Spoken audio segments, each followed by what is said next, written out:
Hello, everybody. I'm here. I'm still alive. I don't know how, but I still am. I want to say hi to everybody.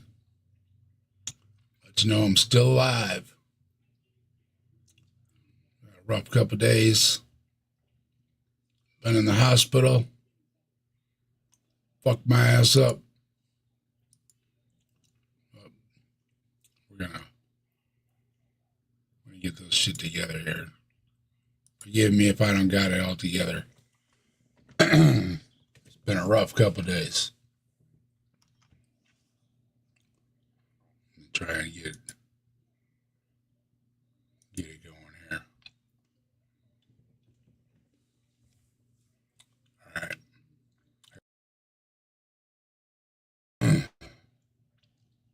Get my shit together. Give me 1 second here.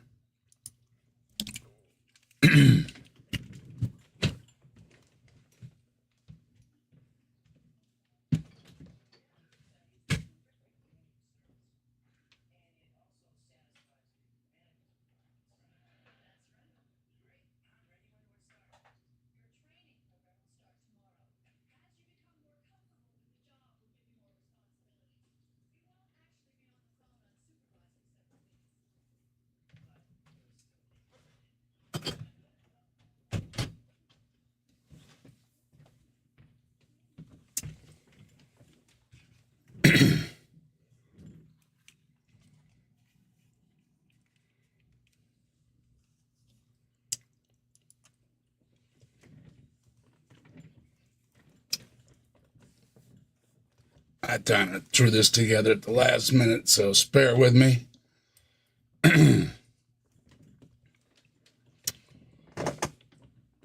Yeah, so some of you may have noticed I ain't been around lately. I was in the hospital. See my arm. I got my, I don't know the way to do it. Here we go. Got my battle scars. Been on the IVs. Been in intensive care. For all intensive purposes, I could have been dead.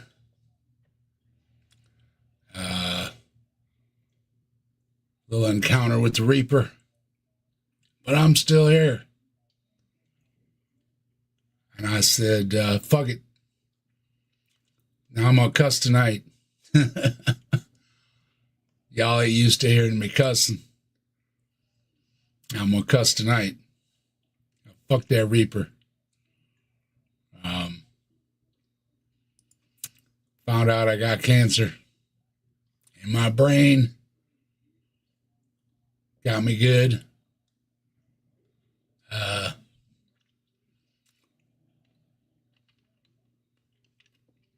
Came upon me all at once. No warning. Sucking on a candy. Excuse my throat. It's fried. So bear with me. But I wanted to come on, say fuck that Reaper. I'm still here. And I figured, hey, I'm still here. I'm going live. Because this is my night to go live. Been in the hospital since Friday. Miserable.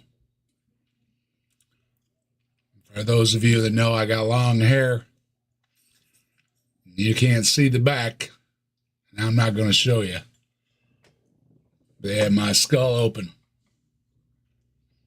Had a chunk of cancer on my brain stem. I put a post up lately. I'd been working on the roof, and a lot of people thought I fell off the roof and stuff. And I think Bigfoot, watching my back, I didn't fall off the roof. But I did fall. I was getting some snackings out of the refrigerator. All of a sudden, everything went kind of crazy on me. Went down on my knees. I didn't hurt myself, luckily. So don't worry about that. But went down on my knees. Legs went out from under me. This ain't cool. Something's wrong. Working on, the roof project. I assumed that, I just overdone it. My neck was sore. I had a little headache in my temple, So I assumed, and so did everybody else, Mrs. Desk and everybody. I just overdid it. But when I went down on my knees, it was like some told me there was something wasn't right. I had to go to the doctor. So I got up first thing in the morning. I called my doctor. He was busy. I said, screw it, I'm going to the hospital. Something's wrong. So they started running all the checks like they do, And everything was looking good. Figured out, here I am looking stupid at the doctor, and I just got a sore neck. Well, ran a CT scan on me just to make sure everything was okay. So there's a mass on your neck. I said, well, that ain't cool. So they ended up doing a full workup on me. I had the MRI for 2 hours. And oh my gosh, you ever tried to hold your pee after they dosed you up with IVs, cranked your fluid levels up, and they told you to hold it for 2 hours while you're in an MRI? That sucks. It really does. Really does. So, yep, I got cancer. Scary wake-up call. They tell you that, and you're just like, oh, hell, I'm a dead man, I got brain cancer. Well, after talking with him about it,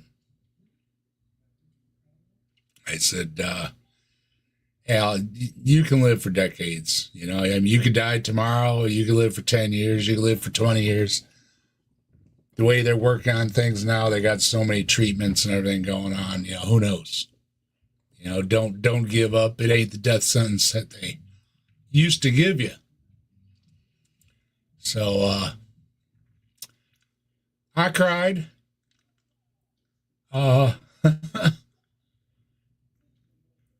Thought I was looking at the Reaper. But fuck that Reaper. So we're taking you off to surgery. We're going to cut that bitch out. Apparently, it was leaning on my brainstem. It was on one side, pushing everything to one way. And that's what caused me to black out. Well, not really black. It was the weirdest thing. I just went down on my knees. I just went out. I was sitting on the floor in the kitchen and thinking, something's wrong. This ain't just a sore neck, And I think we've all had a sore neck. It's really stiff, gives you a headache. I was doing a lot of stuff, working on the roof, working on the gutters, cutting a lot of wood, painting a lot of wood. I was doing a lot of stuff. And I assumed that, it was a sore neck. Everybody, my wife said, hey, you overdid it, And I took a few days off. I did feel better. But it came back. And it came back with a vengeance. I mean, I I was like, I want a snack out of the refrigerator like any other night, and reached in the refrigerator and everything just went, zoom, just turned off. I went down on my knees. Couldn't get up. Like a helpless baby, And I said, there's something wrong. I mean, I'm a tough guy. I'm old school. Take some aspirin, a heating pad, But I know when something's wrong. And I knew something was wrong. So went in and sure enough, I said, my vitals all good. My heart's good. Oxygen's good. They're fine. They're not finding nothing wrong with me, And I've been to the doctor before. Didn't find nothing wrong with me, It's like, you just being a big baby, And that's what I felt like, because I thought for sure something was wrong with me. And those of you that know me know I've been through a couple of health issues before. And it was always something minor, I had emergency surgery one time. Sent a lady and fixed me up. The last time they put the tube down my throat, and I didn't endure all the humor of having some shoved down my throat. Didn't find nothing wrong then, time after time I've been to the doctor and I've been lucky. I've really been lucky. They haven't found anything wrong with me. It was just stupid stuff, This time they found something wrong with me. Big time. Of course, I'm about 60 years old. All right. And never had health problems. So I guess I was due. And they said, yeah, it looks like cancer. Now I haven't gotten all the official diagnosis yet from the lab. But it seems that something was traveling around my system. And when it travels around your system, it'll end up in your brain. It didn't start in my brain. It ended up in my brain. I do got a spot on one of my lungs. I have got, oops, let me kill that thing there. I had my phone all cranked up while I was in the hospital. Excuse me.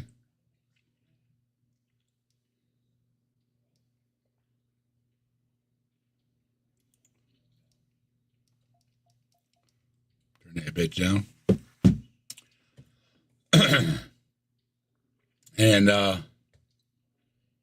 yeah, 4 days in the hospital, with all the things they do. And like I showed you, I got the bile scars to prove it. They IV'd the crap out of me, draw blood. I had the IVs in both arms, See that one there? Fucked my arms all up. I was all taped up.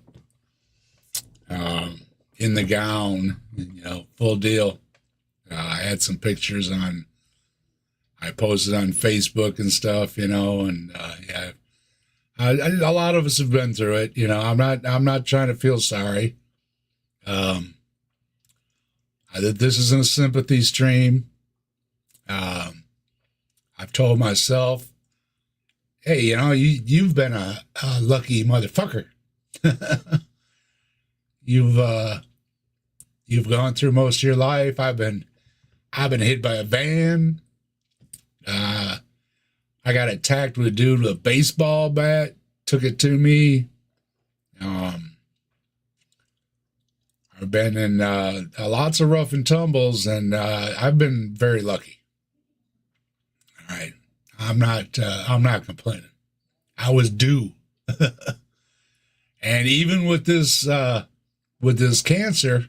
And it's not an official diagnosis, but I can assume if it's not cancer, it's something very like it, and it made a tumor in my brain. So, yeah, I'm not alone. I know I'm not alone. There's a lot of people that have had it rougher than I have. There are people that deal with these things. They've dealt with these things all their lives. They get hit with things that are really hard. Lots of diseases, and I mean, shit, for the ones we know, there are hundreds, if not thousands, we've never heard of, and you come across these things and you're like, shit, how do we make it through life at all? Everything's out to kill you. For those of you that saw my post on Facebook, I wasn't shaved. Oh my God, today I showered for the first time and shaved, and since Friday, I was looking rough. Hair on the back of my head is all gone. And I ain't going to show you because I don't want to look at it. Breaks my heart. But they did save the stuff on the side. So from the front, you can't tell. But they had the back of my head open. Back of my head is all sutures and staples and everything. They cut me open. I had 3 millimeters, 3 centimeters. I don't know what. Everything's been a blur. There's a big old chunk on the back of my head. And when I saw it on the imaging, I was just like, I didn't know what to say. I didn't expect them to find anything, and sure enough, they did. So, yeah, it's hair. It'll grow back. I know. I've been told it'll grow back, and it could be worse. I could be dead. I mean, I seriously, tonight is about the Reaper. Fuck that Reaper. I could have been dead. You would have not heard I was ill or anything. All you would have heard about Dave was he was dead. They found him dead. I was literally with the little things they have found. It's pretty much, it's treatable. They're treating a lot of cancers nowadays, and a lot of the things I got are small. I haven't had any health problems. I didn't have any warnings at all. It's not like I've been sick. I breathe fine. I talk fine. I think fine. I see fine. I hear fine. It was just, I just felt weird. I just, I didn't feel right, And then going up on the roof had me worried that I didn't quite have my balance, ever since I was a kid, helping my dad on the roof or just doing anything on the roof, putting up Christmas lights, whatever. It's never been a problem for me. The balance and everything's always been there. I roll along, I run up and down the antennas, I put up lights, climb up and down trees. I don't like heights, nobody does, but it's never been an issue. But this time it was an issue, and I couldn't stand. So I was shuffling around on my booty and making sure I didn't fall. But I was still, I had putting up all new trim on my roof, was putting up new gutters. I got half the roof sheathed. Was all ready to do the other half when I went to the hospital. I'm a guy. You gotta do what you gotta do, So I figured, well, I gotta do it, and I had the nail gun out, and the other day I had the hammer out and got a big blister here and some blisters to my fingers, tacking the sheathing down and all that stuff, But as far as the passing, almost, it was really weird. I never really passed out, okay? I didn't lose consciousness, nothing like that. But it turns out this mass was on the let's see, it was on the right side, pushing my brainstem to the left. And anybody that knows anything about your brainstem, where it comes in your head there, you kind of need that. All right. And if it would have pushed it any more, I could end up in a coma. And you wouldn't have never heard from Dave again. And wouldn't have known about it. There was no way to know about it. This is not the kind of thing you know about without getting major testing done. You know, if I would just gone in for a physical or something like I planned to do, he probably would have gave me some aspirin, told me to go home and rest my neck, and they'd have found me in my chair all slumped over or something, you know. The good part is that the back of your brain really doesn't do a whole lot. It's like, it's your extras, okay? So you don't lose, you know, they basically said I had a stroke, okay? But because of where it was in my brain, nothing really got affected. So, you know, I didn't slur speech, I didn't lose my hearing, I didn't lose my eyes, face didn't go numb, you know, like all the normal things you see with people stroke because of where it was. So, in a way, I'm kind of lucky that it was in the back, very, very back, like where you knock somebody out, you know, you see in the movies. That's where it was. So it was way in the back there. And it pushed on my brainstem until I passed out, or wanted to pass. It's really weird to describe. I never lost consciousness. I was always awake. I never lost speech. I never lost hearing. I never lost feeling. I never had any numbness. And, you know, all the questions, asked me 50,000 questions, you know, and it's no. And I'm still fine. I can crack a joke. I can count to 1,000, you know, whatever. None of that was affected, except that it looks like I have cancer. Not official. It might not be, but if it's not, it's something similar. You know, it is basically a growth, and they picked up a couple of things along my spine, one little spot on my lung, a couple little spots on the back of my spine, a couple spots on my brain, but they're all small things, so they weren't affecting me really. But this one was enough that, and the spot itself is small too. They're all small spots. This is I don't know if it's a new thing. I'm not a doctor. I don't try to be a doctor. Don't take no medical advice from me, okay?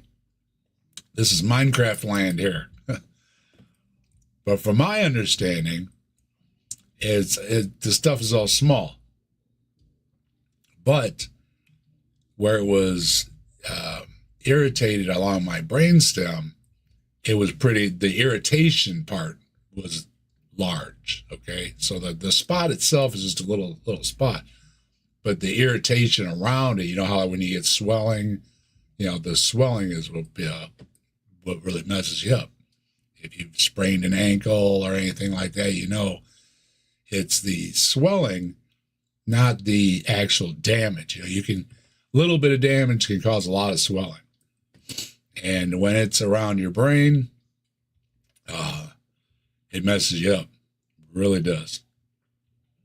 So, heating pad, ice, you know, the usual treatment, stretching. I was loose. I loosened myself up. You know, I was moving my neck fine. Went about my business. I had things to do. You know, I'm a guy. You know, I don't want to be sexist, but excuse me, I get the hiccups when I'm having a lozenge.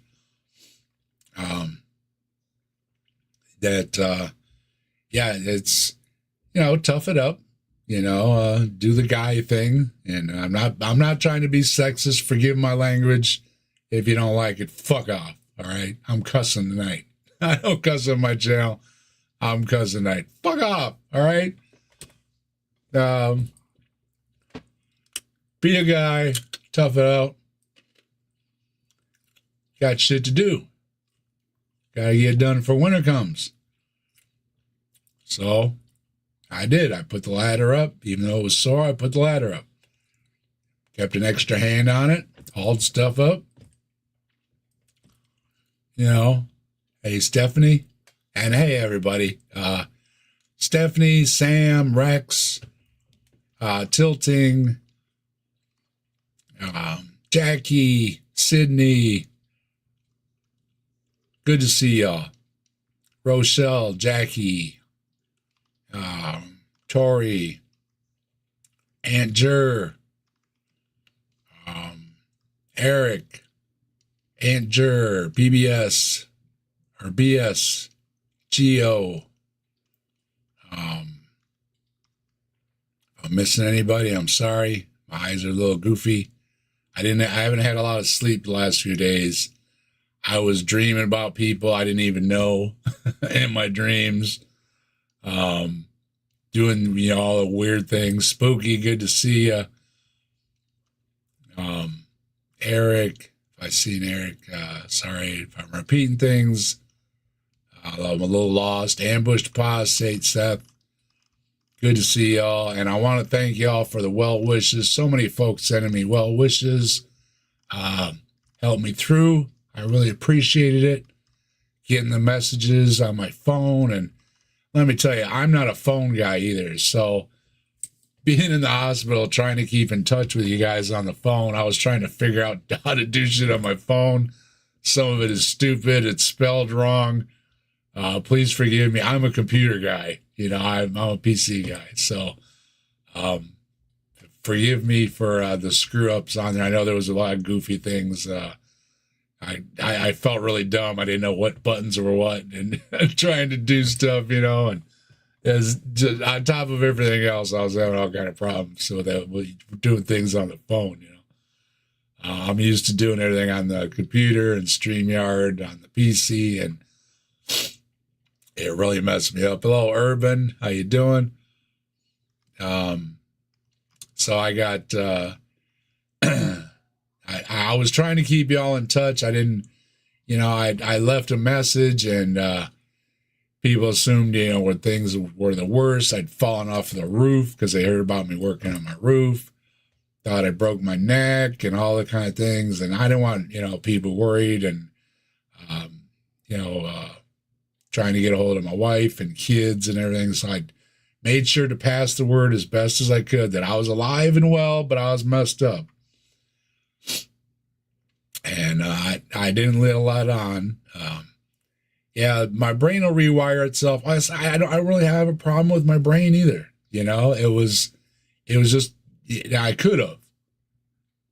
If, and you know, this situation was one of those things that it could have gone overlooked. If they hadn't done the scans on me and everything, they might have just sent me home, told me put a heating pad on it, you know, like I was doing.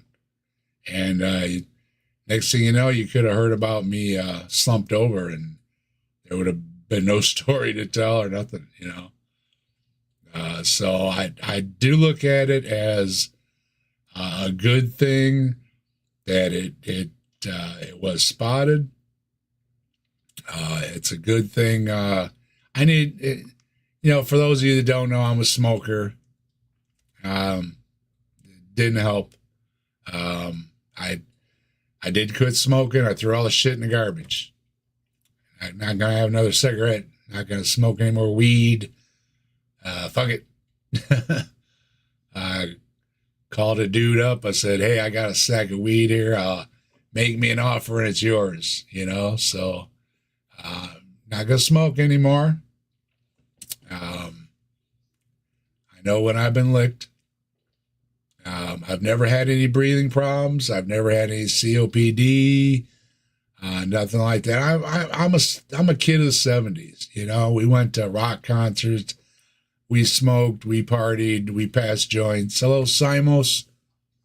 Good to see you. Um, and we never worried about, cancer. And that was a stupid thing for old people, And, hey, Sydney, Dealer Dave, yeah. That was the thing you did. And I'm not saying it's right or wrong. And I never promoted it. I think maybe I lit up on my channel one time or something. I try not to promote things. I don't drink. I only had celebrating some wine for my birthday on my stream and that. But I'm not a hardcore partier, especially I don't promote it. I don't go on YouTube and promote it. For those that do and drinking games, that's your own business. Okay. For you that don't know, I did lose my brother to alcohol. So it's kind of hard for me to promote things like that, tell people to drink and stuff, because my little brother didn't make it to 50.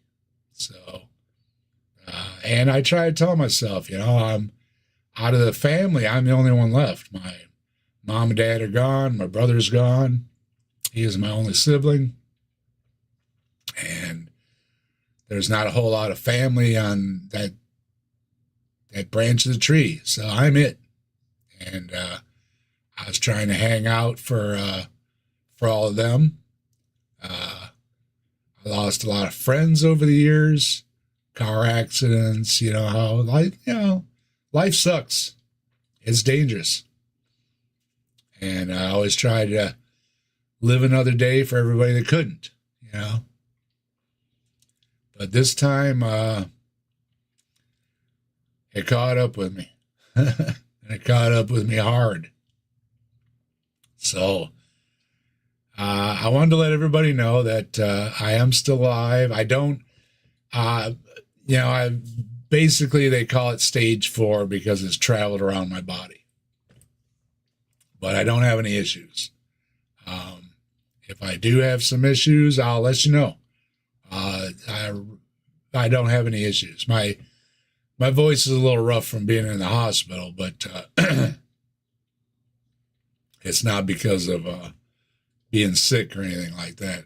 Normally my voice is okay. You know my voice, right? I've never had a real problem with my voice other than some dry throat, some dry mouth from the smoke, the good chronic, But it's always been just I've never been a chain smoker. I'm not a hardcore partier or nothing like that. It's just a casual thing. But it catches up with you, especially when you're 59 years old.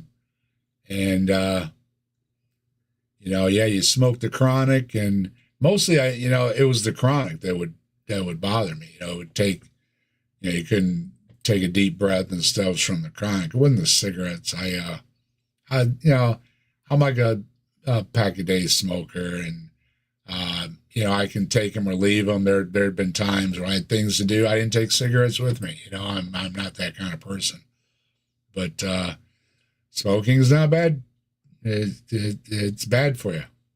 Okay, it's not good for you. Don't let them fool you. It can catch up with you, and if you do it, the more you do it, the worse it is. And I seen those people, outside the hospital today. They're wheeling me out with the big C word, and you got people huddled around outside, puffing away on their cigarettes. I've never been one of those people. I don't puff away at games, sporting events, When my kid was playing sports, I was watching sports. I wasn't worried about being outside with a cigarette. Other parents were. Concerts and stuff, I was worried about seeing the concert. I wasn't worried about smoking. It's never been that kind of thing, but I did smoke, and I shouldn't have, and it cost me. Like I say, I got, there's one little spot on one of my lungs. There's a couple little spots on my lymph nodes, which it shows up in your lymph nodes. and there was a couple spots on my spine and brain, and that's why they figured it traveled up my spine, up my back, until it hit my brain and said, "Hello, Dave. We're here, just in case you didn't know, and we're going to kick your ass." And it did. So that's what happened to me. I was fine. Those that I met at the protest this summer know I was fine at the protest. I was hobbling around, and did I ever smoke on an airplane? I think once I did, way back in the day. It was still legal on airplanes. But I've never been one to be an ass. If you're out to dinner or something like that, I was out to dinner. I wasn't out to smoke. I'm not one of those persons. I would wait until I went home, or got in the car or whatever, blowing in people's face and everything. I always found it to be kind of rude and everything. It was my bad habit. It wasn't anybody else's. But I was a smoker, and don't smoke, kids. It's not worth it. If you've had to go through this, you know that in the long run, it just ain't worth it. It ain't. And like I found out, and it's not easy. The doctors were very honest with me. They're saying smoking is worse than heroin. It's tougher to give up. It's very, very addictive. And if you're not a smoker, don't start. Okay, just don't. And it goes for vaping too. They're finding out all these it might even be worse.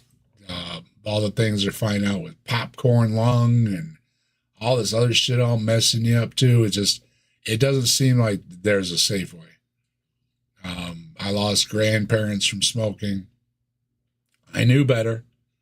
I'm not trying to be better than anybody. I'm an idiot. Okay. I shouldn't have done it. I was a health nut for a lot of years. And then I picked up smoking. And like they say, it's very addictive. And it caused me problems. And so then it hit me all at once. I've never had a problem doing stuff and breathing, and I've never had a problem.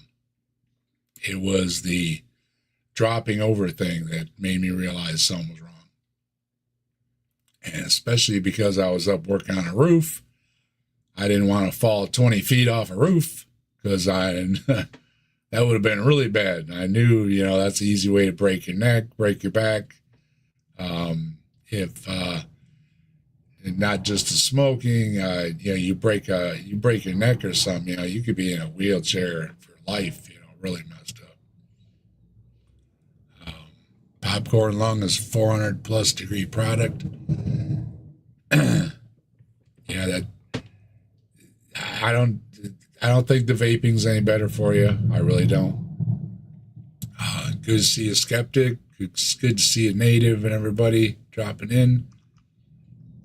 Sydney, I know some of you have been there, and you started cigs at 12. Yeah, see, I didn't even start young either. I didn't start smoking until I was older. I was a health nut for a lot of years. I badmouthed people that smoked. It's like, how can you do that? I was drinking healthy shakes, and I was at the gym, and it was just one of those things I fell into. It just it's a messed up situation. Why I even started in the first place.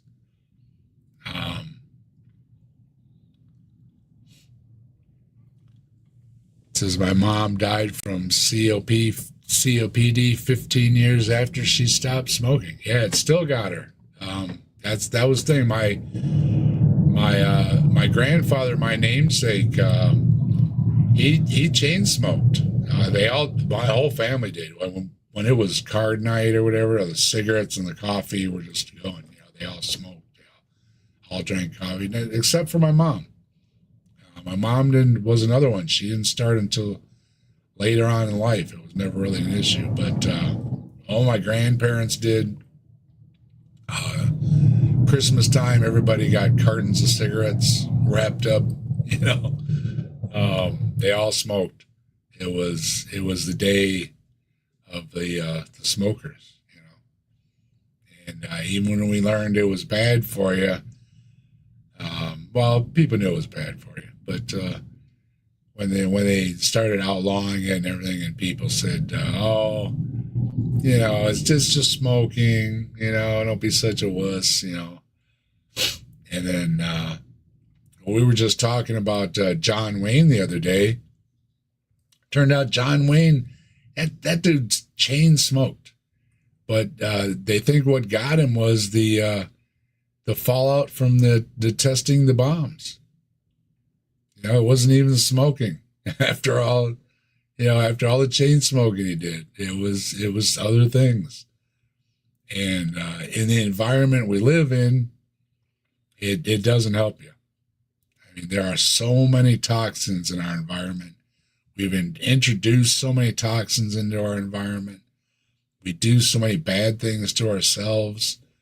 And then we just add more and more and more, and we just push it. And we're just trying to do ourselves in. What's wrong with us? We're stupid. It's I'm making light of it, but we're stupid. We eat sugary foods, salty foods, fatty foods, synthetic foods, all kind of stupid stuff. Like, we're just trying to sabotage our bodies. And sooner or later, your body says enough is enough. Now, how you doing, Eric? Pragmatic, good to see you. Now, there's not enough to go around, but then you just find more, and you start looking stuff up, and forget cancer. I mean, cancer's a bad one.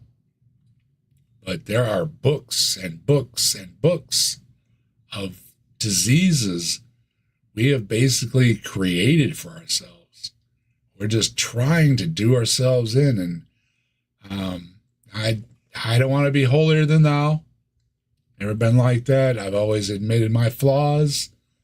Told people your flaws are your own. You deal with it. But, man, we got to do something. We are poisoning ourselves as a species. Our air, our food, our water, everything is going to shit. And we don't seem to care. And then when you're in the hospital, you're like, what was I doing? But then you stop to think about it, and, well, shit, I grew up with sugary cereals. That's what our generation grew up with, That shit's bad for you. It causes you all kinds of diseases, but the diabetes and everything, just eating sugar. Hi, Robin. How you doing? I hope you're feeling better. Robin hurt some ribs, I heard. Hope that's healing on you. A friend of mine, too, busted some ribs, busted a leg. He was in a purple mess. And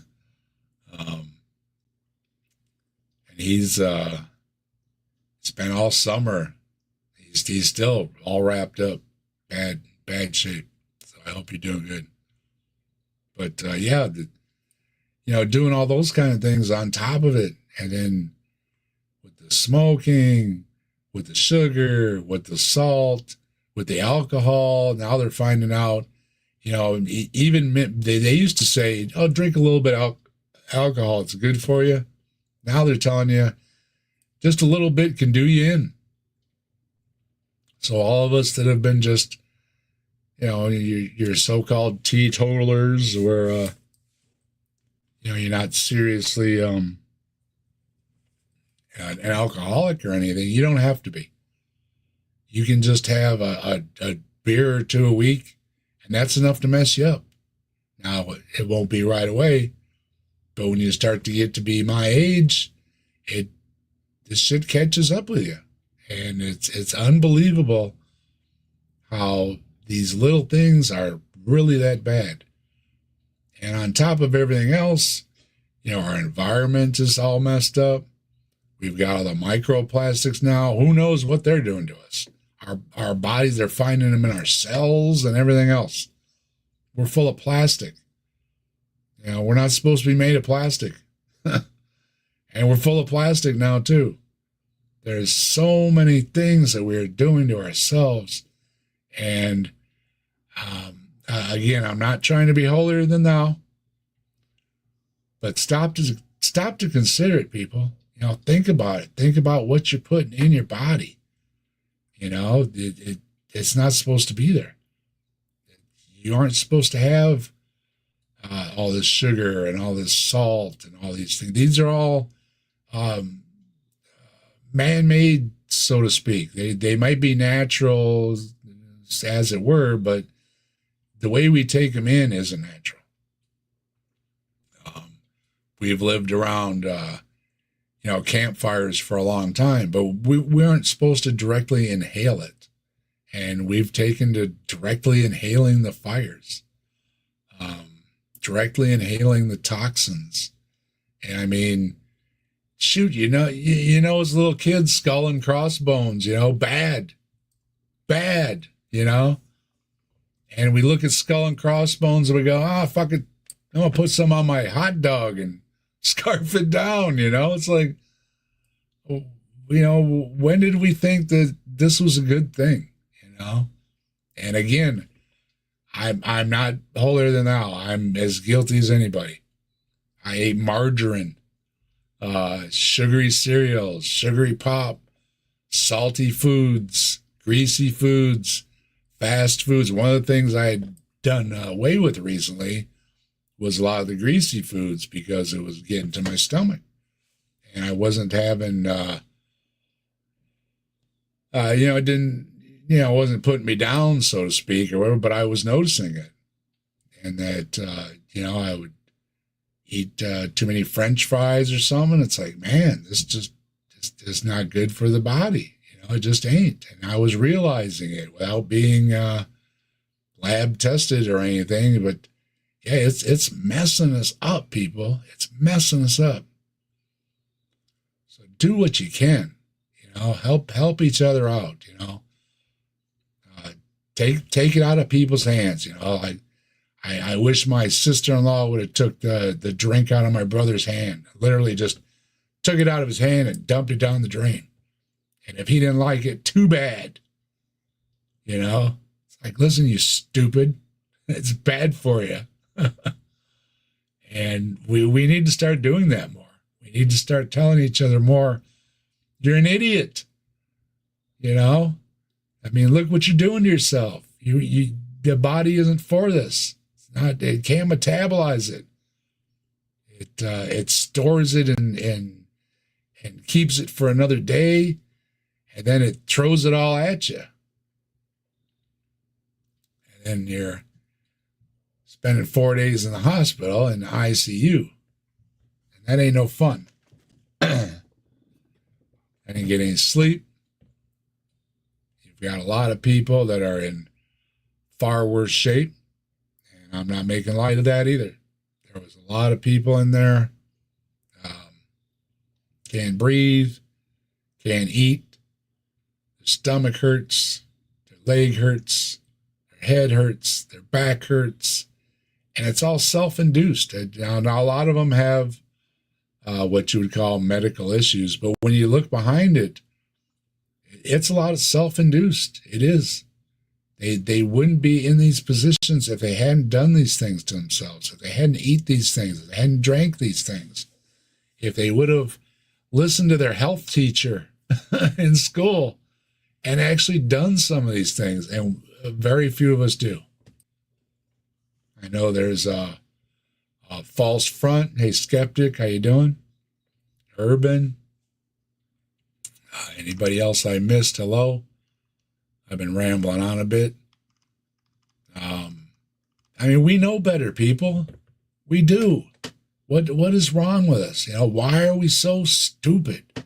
And I'm saying about myself, why was I so stupid? For years, I said, how could you smoke? You know, I mean, I walk past the grill and I'm like, oof, messing with my eyes, messing with my lungs. But you'll sit and you'll stick it in your face. Why? You know, why do we do these things? Is it to push ourselves, to try and prove ourselves indestructible or something? You know, it's just stupid, and I've been calling myself stupid. I'm not. Please, no holier than thou. I don't expect anybody here to be holier than thou because we all have our vices. Almost everybody. There's very few among us that actually takes care of themselves like you're supposed to. How many of us are at the ideal weight? How many of us are ideal diet?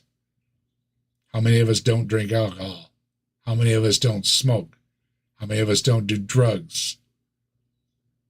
And a bazillion other things.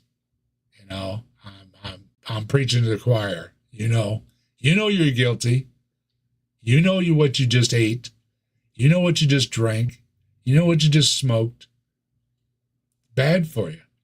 You know it is, but we do it anyways. Why?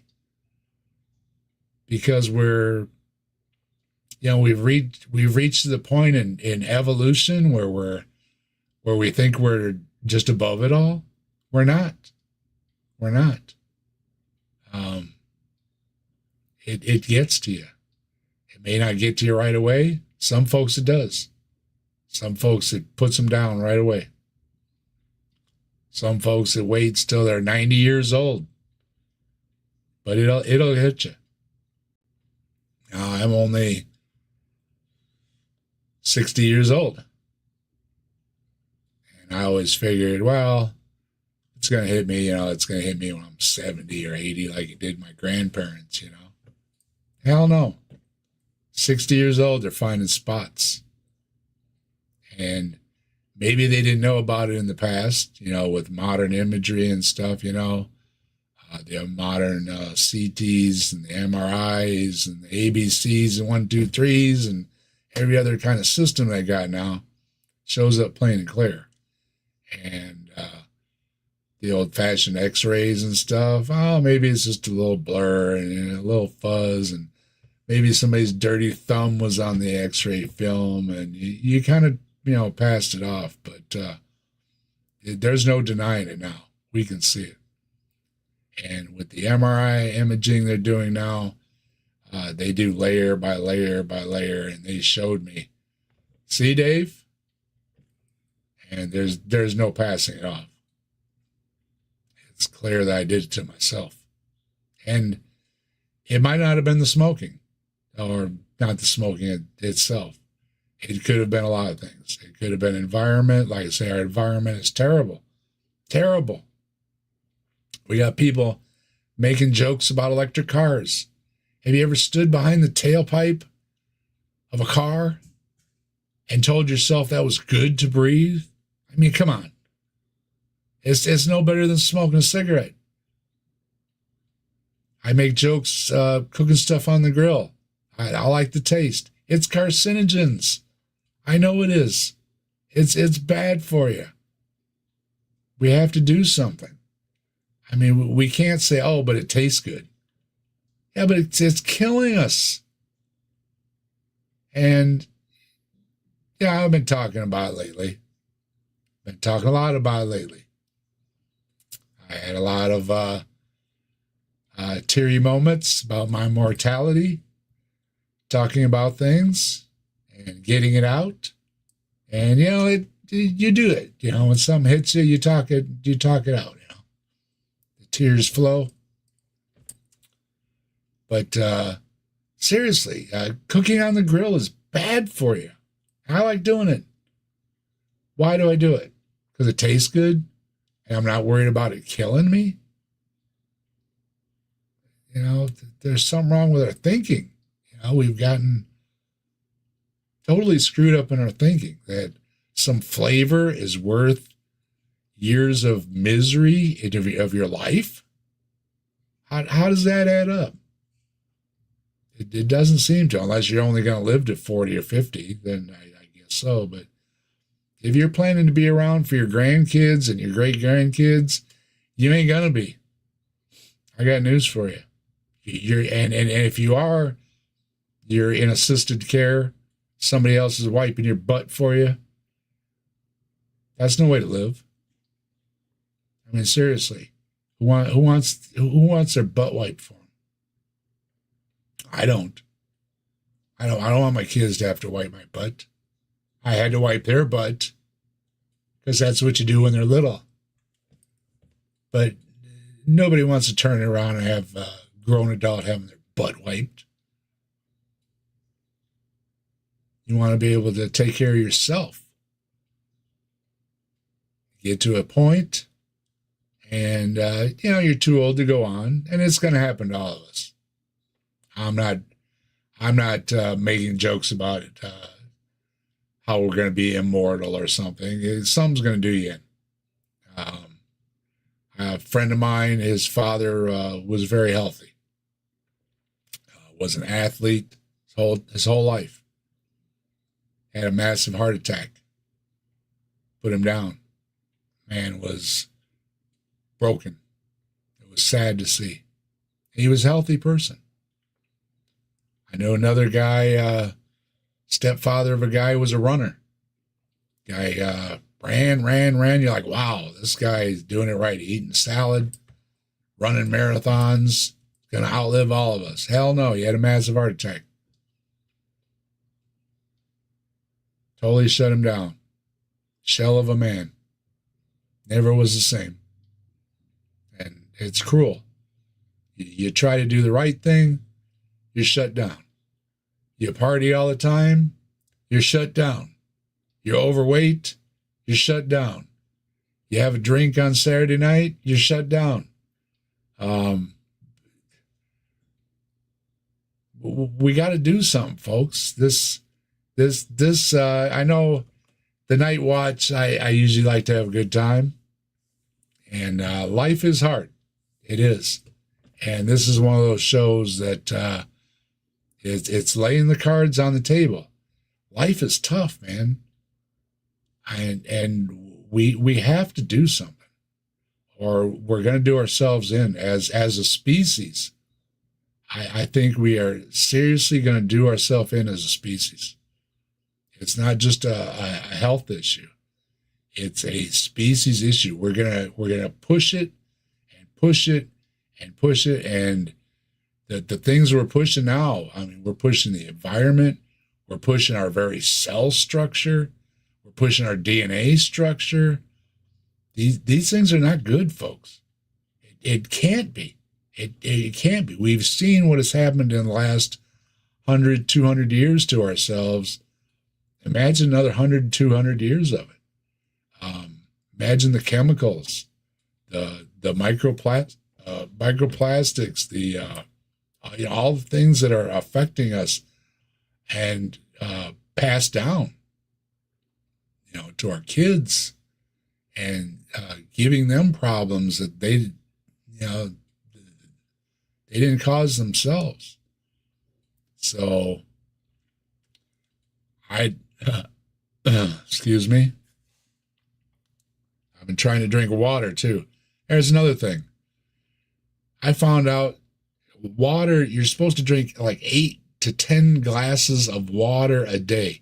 How many of us drink 10 glasses of water a day? Be honest. Do you drink 10 glasses of water a day? Hell no, you don't. I have trouble drinking 1 glass of water a day. Most days I don't drink that. You're supposed to drink 10 glasses of water. 10 ounces, glasses, full glasses of water. We don't do it. We're drinking pop. We're drinking juice. We're drinking coffee. And we think, oh, we're getting plenty of fluids in our coffee. No, you're not drinking enough water. Now, it's probably too late for me to drink it, but I'm trying. But doing this reading, Yeah, it's unbelievable how much water you're supposed to drink. It's unbelievable how much salt you really need. You only need a little bit. You only need a little bit of sugar. You only need a little bit of fat. You don't have to have 10 slices of bacon on your burger with cheese. You don't need that much fat, and we think we do. It may taste good, and I'll admit it tastes good. It does. It's yummy, but it's ruining your health. And I'm pointing the finger at myself and everybody else on the chat. I'm picking on all of you. Nobody's getting a pass because I don't know anybody that. What was it? Was a critter hanging out here? I don't know anybody that gets a pass, really. Because if you aren't drinking, you're smoking. If you aren't smoking, you're not eating healthy. If you're not eating healthy, you're not exercising. How many of us exercise? You know how much exercise you're supposed to have? People think they're getting enough exercise. You're not. Looking at all the numbers, well, we are not. We are not. Yeah, what's it say here? Per Google, men need 3.7 liters of water and women 2.7 liters. Be honest. How many of you walk around with a gallon jug of water putting it away every day? Be honest. Not many of us. Now, you might go to the gym and, be putting the stuff away, trying to look good and everything. But be honest, every single day, do you actually do that? And it's not just for your health. It's for lubricating your joints, stuff for, like arthritis and all these other things way down the road that'll affect you. Your joints hurt. You know why your joints hurt? Because you didn't drink enough water. You drank too much Pepsi. You drank too much Coke, 7-Up, whatever. And they told us in school and we didn't listen. Our health teachers told us. Science teachers told us. And we don't listen. We don't listen. And, anybody want to be holier than thou in the chat, you go ahead, but you're lying. You're lying. You're lying to yourself. You're lying to me. I know. You know. There's very few of us. Now, sure, there are people that make us look bad. And I don't want to discredit. Some folks out there, they make us look bad. They do the right thing. Okay. It's not enough, though. It's not enough. You know it's not enough. All right? Think about what you ate today. What did you have for breakfast today? And did you have breakfast today? Did you have a proper breakfast? Did you have a proper lunch? Did you have a proper dinner?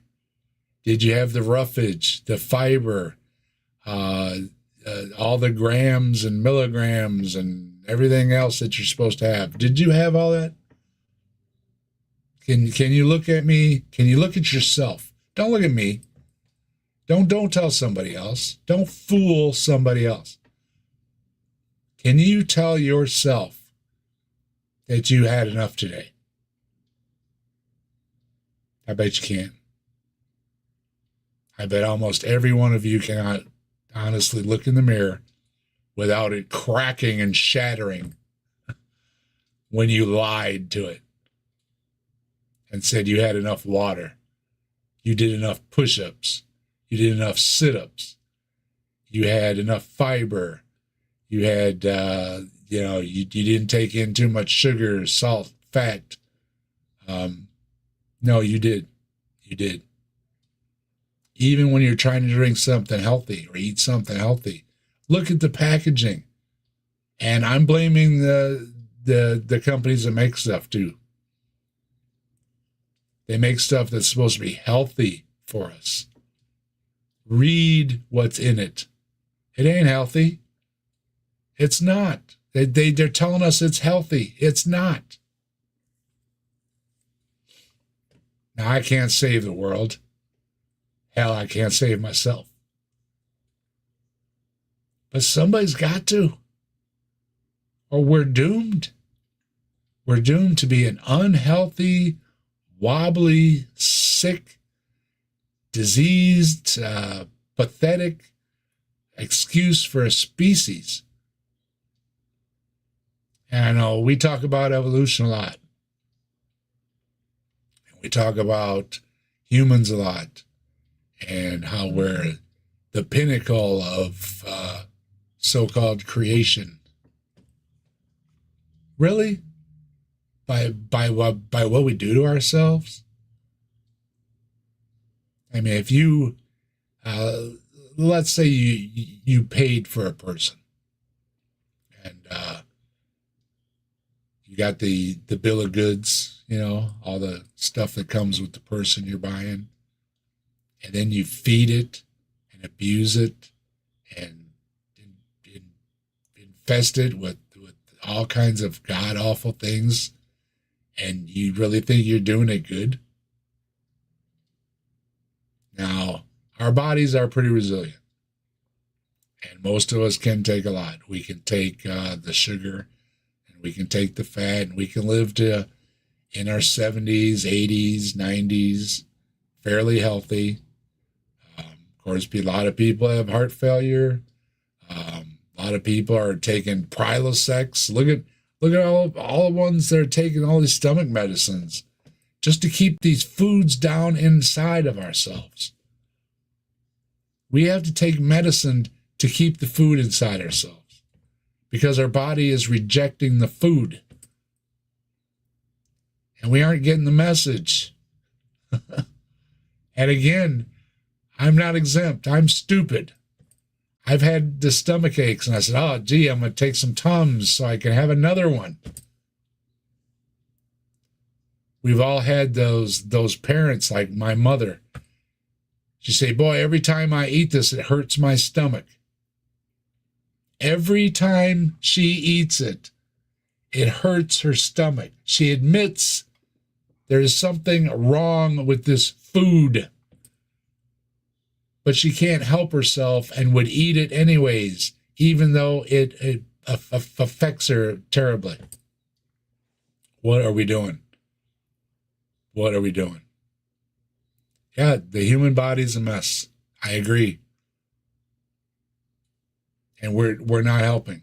We're not helping it. We are not doing the right things to help. Now, some people are.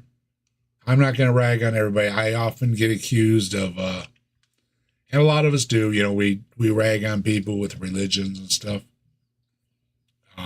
Dehydrated. Yeah. I was reading about dehydrated. Almost all of us are dehydrated. Did you know that? Did you know you're dehydrated? Your cells are dehydrated. Very few of us are thoroughly hydrated. Even the people that are drinking water are having a bunch of other things. They're dehydrating themselves too. The chemicals, the other drinks and stuff like that. They think they're dehydrated. Oh, I'm hydrated. No, you're not. Not when you seriously do the research and you check your numbers, you're not hydrated. And that is so important for little things like joint health, for digestive health, for mental health, having your brain properly lubricated, having your spine properly lubricated. You need all these things, and we aren't doing it. And again, I'm not doing it. I'm not telling you, be like me, okay? I'm saying we are all screwing ourselves up. We need to do something about it.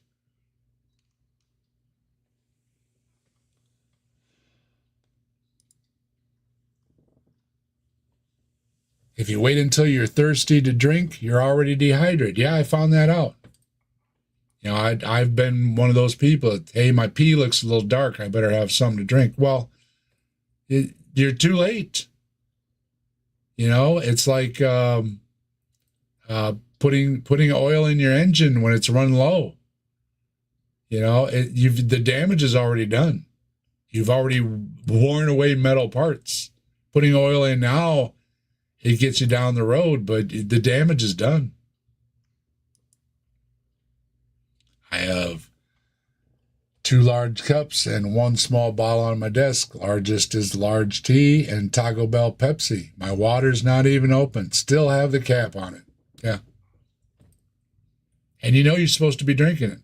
I know I'm supposed to be drinking this water. And I'm still, I'd rather grab the 7-Up.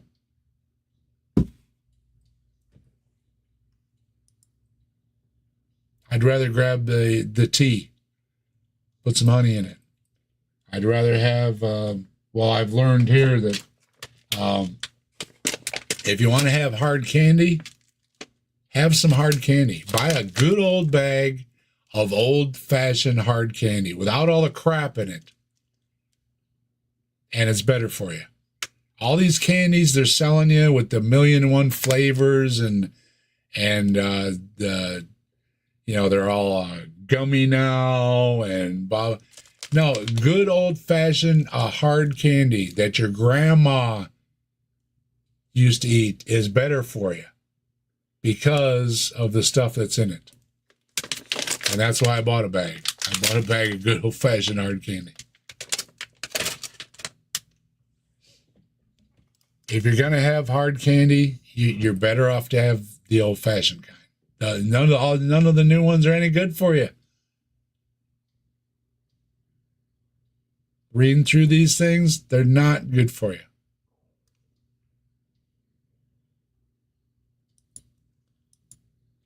This thing with I drink when I'm thirsty and I eat when I'm hungry. That's bad for you. You're supposed to take care of these things and fuel your body and lubricate your body. You're not supposed to wait until you need it. And that's what we're doing. I used to drink 2 liters of pop per day, like a big bottle every day. Crazy to think of it now. Yeah. I mean, you know, we all did it back in the day, putting away 2 liters of Mountain Dew and stuff. Terrible for us. What were we thinking? Oh, sure, it's good. It went down easy. It was terrible for us, though. I mean, terrible.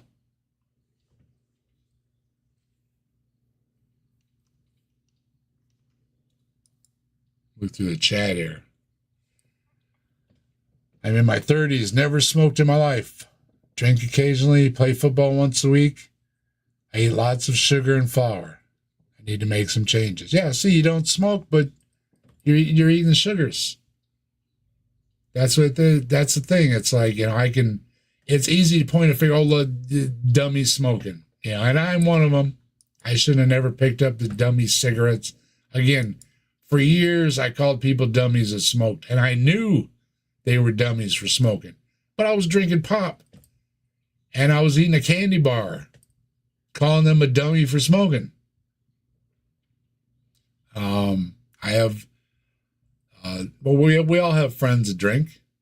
I don't drink much, but I've drank, and it's bad for you. So I'm going to smoke a cigarette and say, oh, look at the dummy over there drinking. Or I'm going to have a candy bar. Or I'm going to have French fries. And I love French fries. French fries are shit. I mean, is there a better food than French fries? But do you know how saturated they are with grease and salt? All the carbohydrates, and they're terrible for us. We shouldn't eat them. We love them. We crave them. We can't keep doing it. I know life is supposed to be eat, drink, and be merry. You know, for tomorrow you die, and there's a thing to be said for it. It's your life. Foods are good. Enjoy it. But is it really worth it? Is it really worth it when you're going to the doctor every month saying your stomach hurts? Is it really worth it making all the... We're giving the money to the company to buy the food, and then we're giving the money to the drug company to take the drugs to keep the foods down in our bodies. Because our bodies don't want the food, we need to take the chemicals and the drugs to keep the foods down in our bodies. What are we doing to ourselves? How stupid are we? I mean, we can't say we're so smart. We're not. We're just not. We're stupid. We got to admit it to ourselves.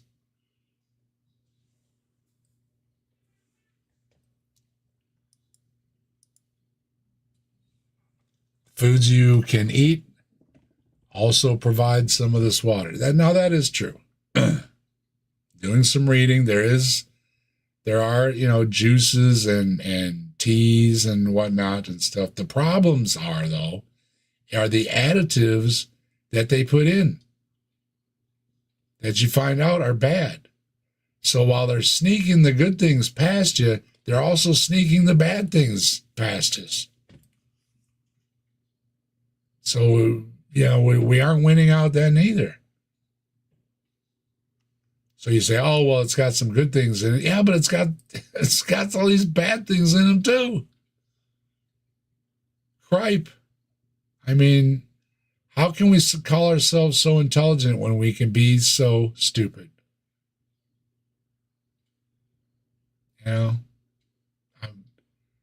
When did it get to this point? When did man decide, I'm not going to eat this good stuff, I'm going to eat this crap?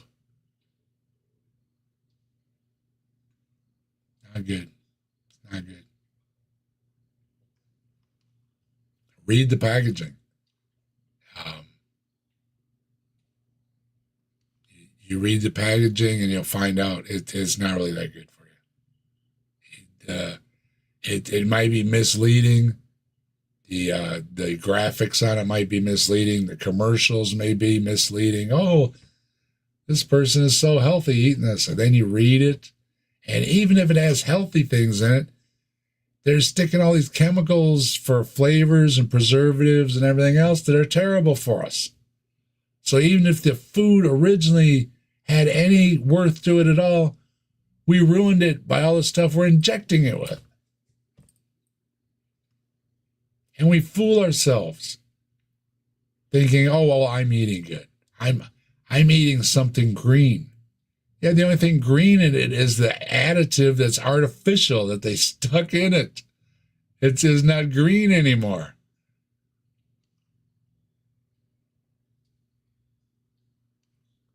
Yeah, the tea. I switched to tea. Tea's supposed to be good for you. Well, the tea is good for you. But not the tea they're selling you. They're putting all this stuff in it. All the flavors, and by the time you add in all the things they've done to it, they've ruined the tea. So you took something that was good for you and you ruined it.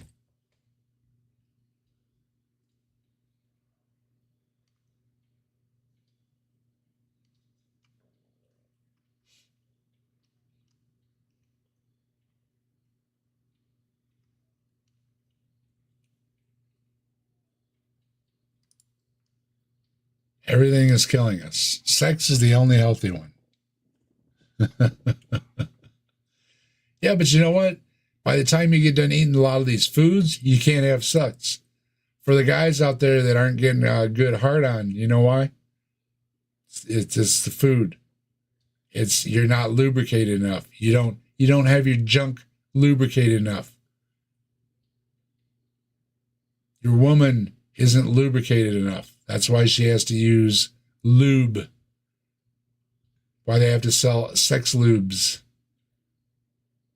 Because they're not lubed enough. Now, if you would just had some water, you wouldn't have to buy these things. You wouldn't have to need these things. You wouldn't need the sex stores. But you need the sex stores to have sex because you didn't have a glass of water. And then you pay $10 for some lube or whatever when you could have had a glass of water. It's just, are we really this stupid? And again, I'm talking about myself. I'm not exempt here. Are we really this smart? Are we as smart as we think we are? I don't think so. I can't say we are. The more I'm looking around, the more, like I say, I've come across some of these diseases, but we're not even touching on it. There are so many diseases.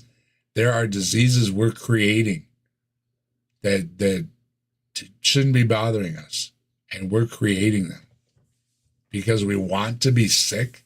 Who wants to be sick? I mean, are you seriously saying, oh, I want to be sick? Dave, I want to be sick. I want to be sick. No, you don't. Nobody wants to be sick. Any day you have a cold or anything, you don't want to be sick. Come on, be honest. Being sick sucks. But yet you'll stick all this crappy food in you, crappy drinks in you, crappy air in you. You won't get any exercise. You won't do any of the things that would make your everyday existence enjoyable. You just won't do it because you want to be miserable. We want to be miserable. Why?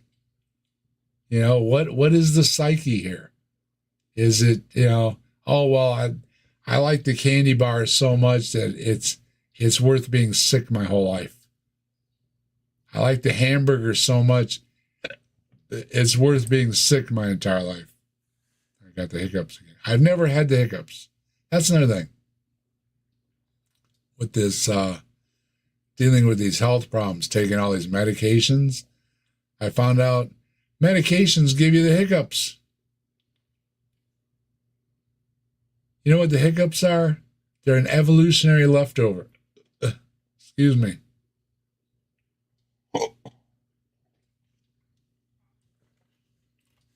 From when we were tadpoles or something to help get oxygen in the body. We're giving ourselves hiccups that are not even, they're an evolutionary leftover.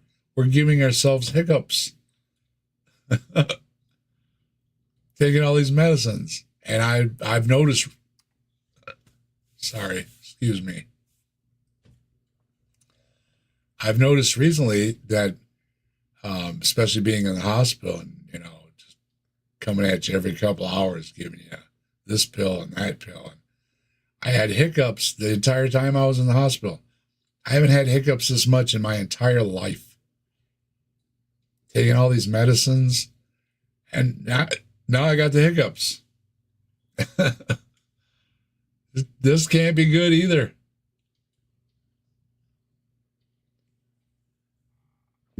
Now, I will share some good news. I did come home from the hospital. I threw away all my smoking supplies. I just did it. Ashtrays, cleaning supplies, bongs, whatever, in a garbage can.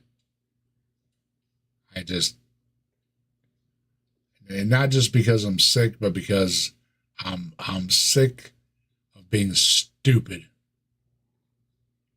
Telling other people they're stupid for believing in, religions and stuff like that, I'm no better. I'm stupid. And I've got no room to talk. You tell, the magic zoo boat, ha ha ha, you believe in the magic zoo boat. Yeah, well, you believe in drinking pop, Dave. You believe in smoking, Dave. Somebody else, drinking, whatever your vice might be, ha ha ha. Yeah, you're stupid. Now put yourself in that magic zoo boat. You're just as stupid. I'm just as stupid. We're all just as stupid. And I see my viewers dropping off. Y'all don't like to be called stupid, do you?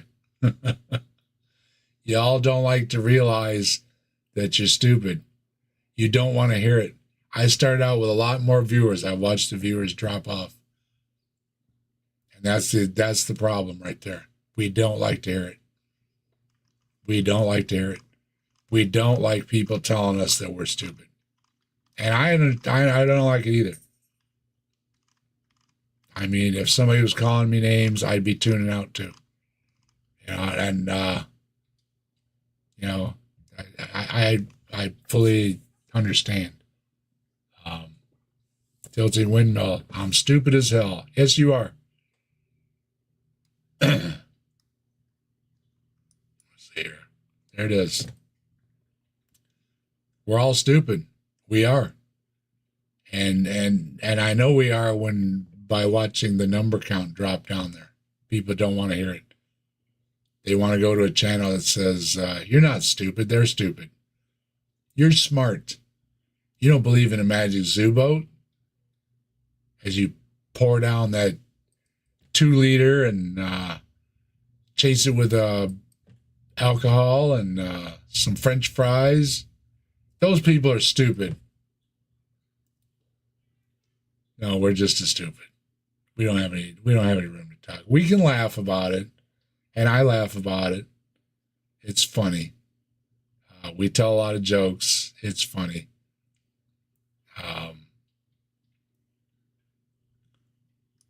Jester said, my ego stat is already maxed out. Yeah, the Magic Zoo boat. No smoking on the Magic Zoo boat. Yeah, it's easy to make fun of these people. They believe in a Magic Zoo boat. Ha ha ha. I'm watching them eating my French fries, eating my dinner out of a paper bag. And you can see the grease spots on the side of the paper bag. And you know it's in there. And you're stuffing it in your face. I was talking about the other day that we're not even enjoying this stuff. We're stuffing it in. And hurry up, I gotta get back to work. You didn't even taste it. You didn't even get, even though it's greasy and salty and, oh, yeah, it's so good and stuff. Are you really enjoying it? No, you're not. You're not even taking the time to enjoy it. You're stuffing it in your face. We got to get back to work. We got to get back to life, whatever it is.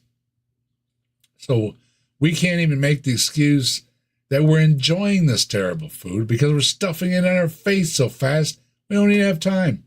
Yeah, no chewing. That's it. Geo Sam's got it. We're not even chewing the stuff. We're just stuffing it down our gullet. Get it inside. So you can't even use the excuse, yeah, but it's bad for you, but it tastes so good. Bullshit. Bullshit. You're not even tasting it. We're not tasting it. I'm not holding myself up on high, please. And in no way is this me ragging on anybody but myself. I am just as guilty. But you got to ask yourself, are you just as guilty? Be honest with yourself, folks. Quit being dishonest. I know I've been dishonest with myself. We got to stop being dishonest with ourselves. We need to change our diets. Seriously. This is no way for us to be. We're supposed to be so smart. We can chemically break down what's in the food. We can run it through, what's the word? I'm kind of tired.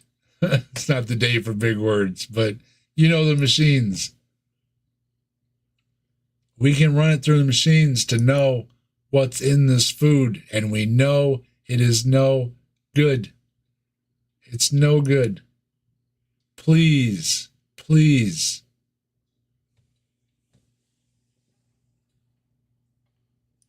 Andrew says, I eat too fast. It's like a task I need to check off. Start, finish, done. Yeah.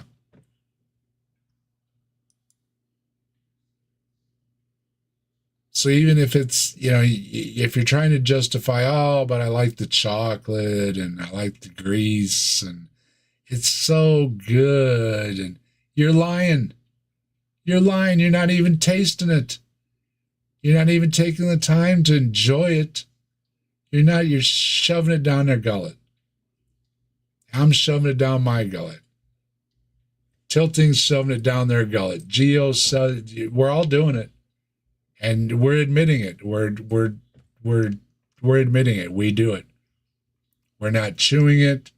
We're not tasting it. We're not appreciating it. We know we're stupid. We know we're eating terrible. We know we're breathing terrible. We know, who thought of the idea that taking this campfire that's burning your eyes and your lungs was a good idea to put into a paper and stick it in our mouth? It's, we make jokes about the guys taking the knife to their junk and the women taking the knife to their junk. Who thought that was a good idea? Well, who thought it was a good idea to roll a campfire up into a little stick and put it in your mouth? That's just as bad an idea, isn't it? Really, think about it. You can't stand that campfire is burning your eyes. Oh, back away, get the wind. But I'm going to roll it up in a paper. I'm going to inhale it right into my lungs. And the temperature. Don't forget, it's glowing hot. Burning a hole in the back of your neck. You can't touch it with your fingers. It would burn you. You would say, ow, shoot, drop it. But you'll take it and you put it right up to your lips and draw it into the back of your throat. Hundreds of degrees. I think it's a good idea. We're stupid. And I love y'all. I do. And I don't mean to be mean to you, but we're stupid. We are. This is tongue-in-cheek as you want. I'm not calling you stupid, but come on. You're taking something lit on fire and you're inhaling it into the back of your throat. Isn't that stupid? How can you say it's not stupid? It's stupid. We're doing stupid stuff. Why? Stop it. We're smarter than this. We know better than this. Why are we doing this to ourselves? We want to test our abilities to be stupid. I make the joke, stop asking people how stupid you can be. They're taking it as a challenge. We are. How stupid can we be? Well, gee, I don't know. I think I could be even more stupid. I think I could do something more stupid than you can. Yep, sure did. You sure showed me, didn't you? And then you're going to go to the doctor and you're going to pay him $50,000 to run some tests to tell you, yep, you're stupid. To really show you're stupid because you weren't stupid enough.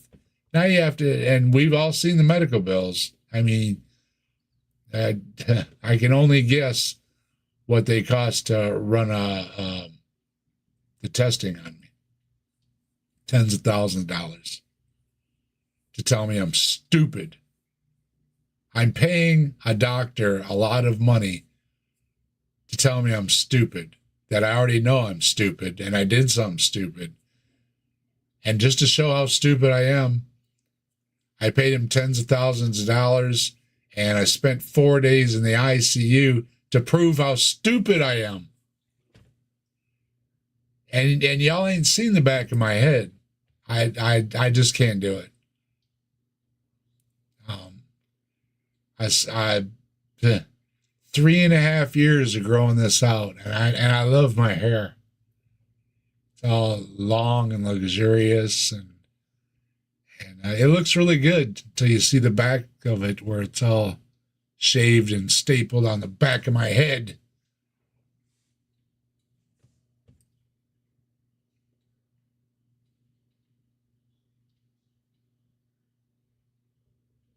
Because I want to show everybody how stupid I was.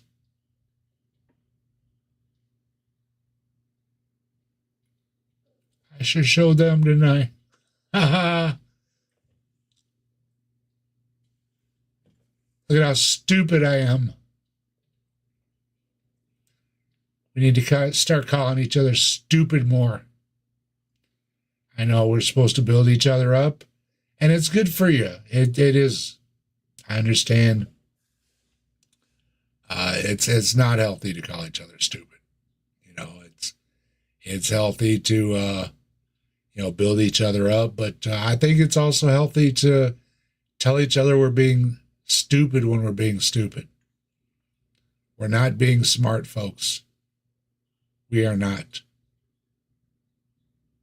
And I defy any of you. Tell me you're smarter than I am by how you live. Tell me how many push-ups you did today.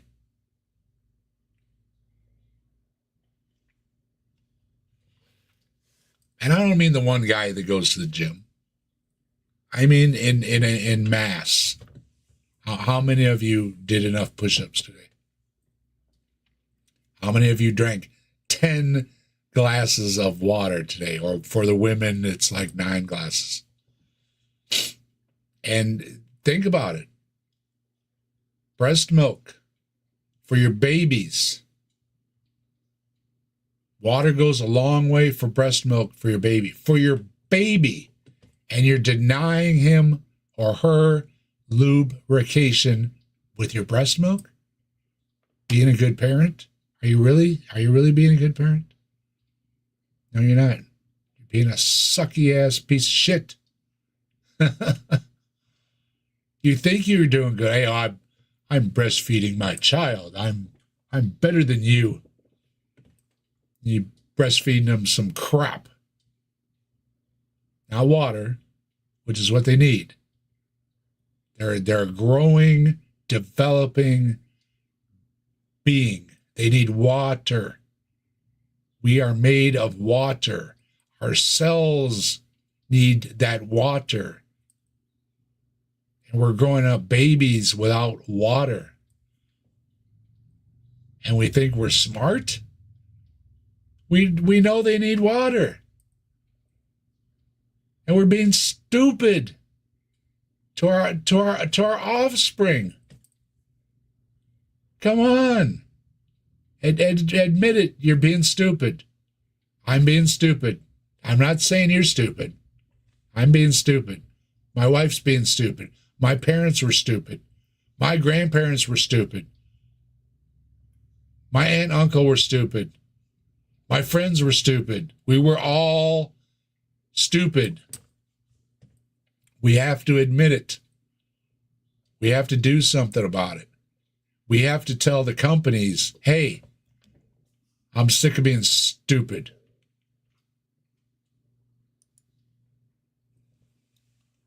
Let's reframe. How about instead of the word stupid, we use the word fallible? There's room for self-compassion.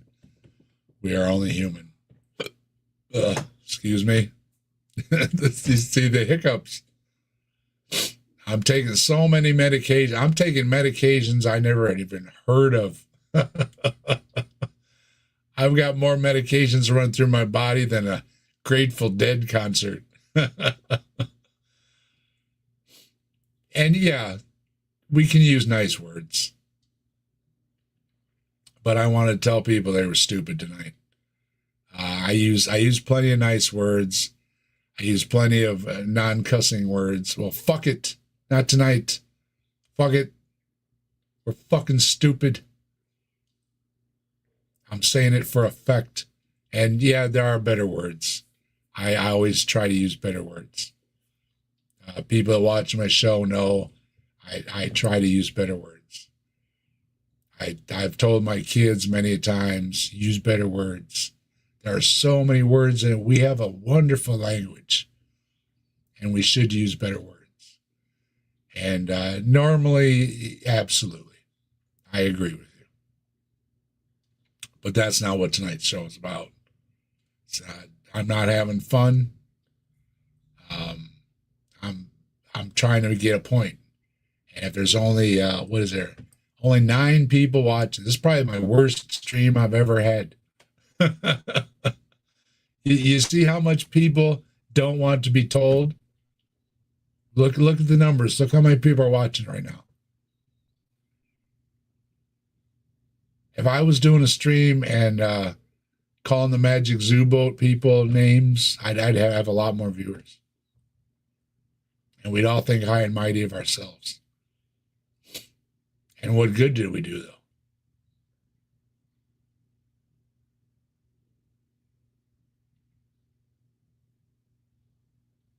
Maybe a little intellectual help.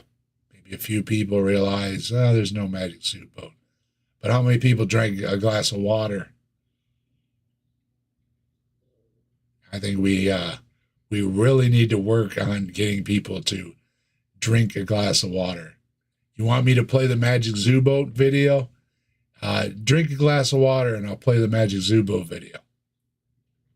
Don't have all that salt and sugar, and I'll play the Magic Zoo Boat video.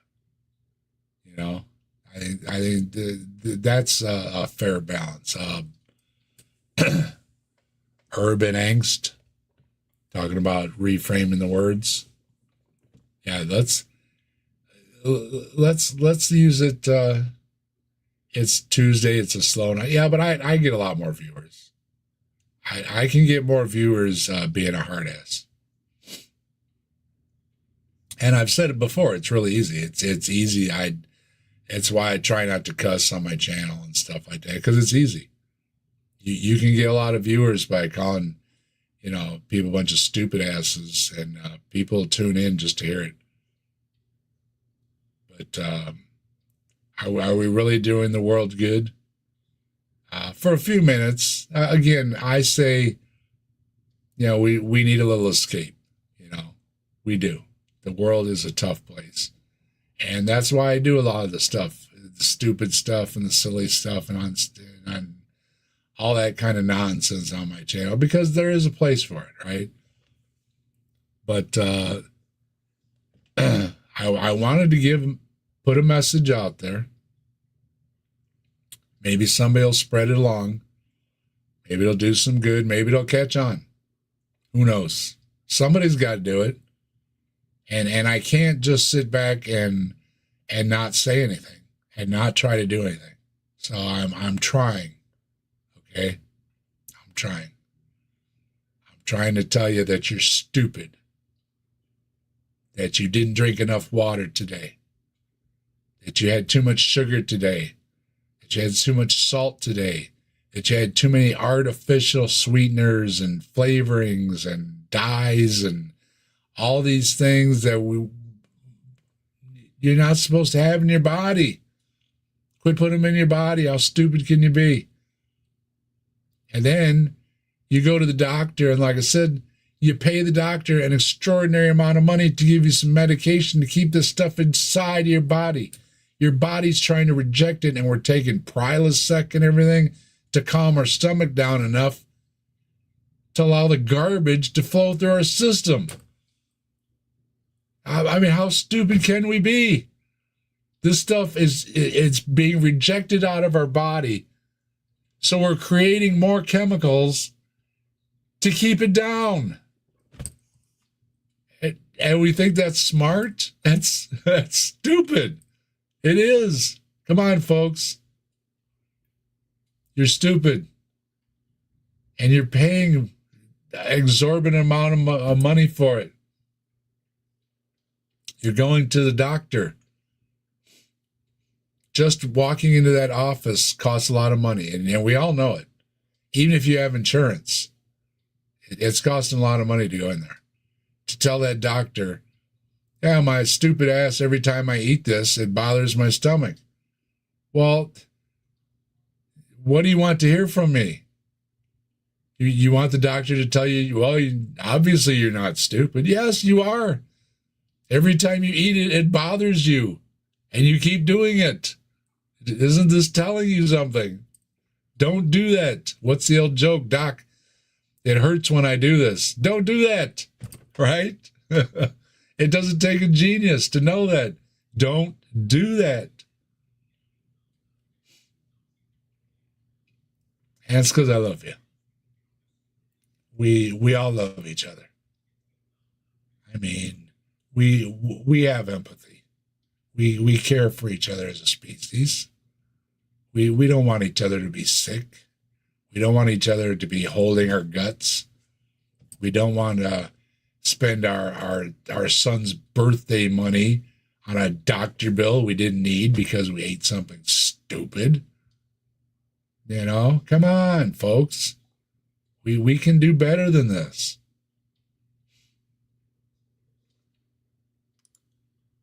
Let me tell you about stupid. Last time I drank, my pancreas inflamed to near failure.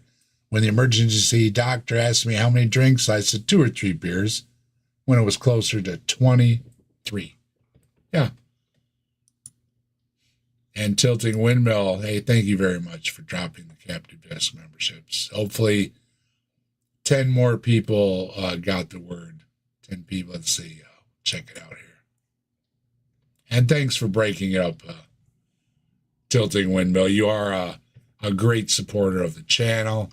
I love you like a brother, Tilting Windmill. For let's see, for Scott Duke, for Hunter Biden's laptop, for Ember, for Poor Claire, for Greg, for Jay, for Doug, for Generation, sorry, my eyes are a little watery, Generation QU3, for Martin, I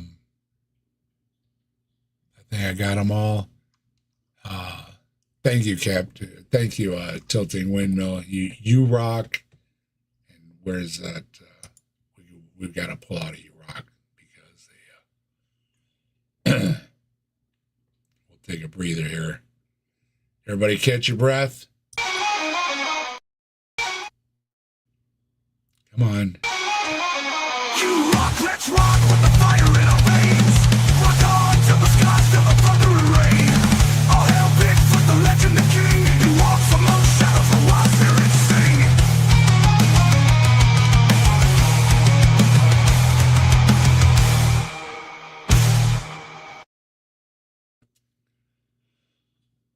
Thank you, Tilting Windmill.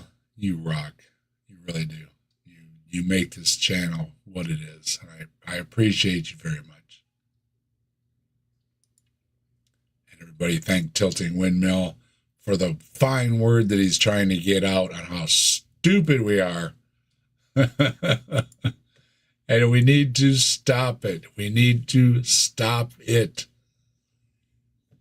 And again, I'm not expecting you to change your life.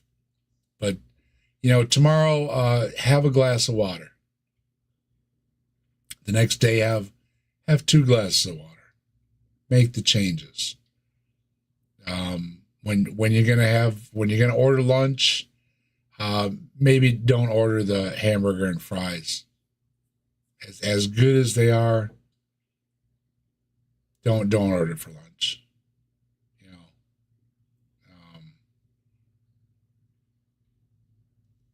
do the little things, and if it's so-called too late for you, don't make it too late for your kids.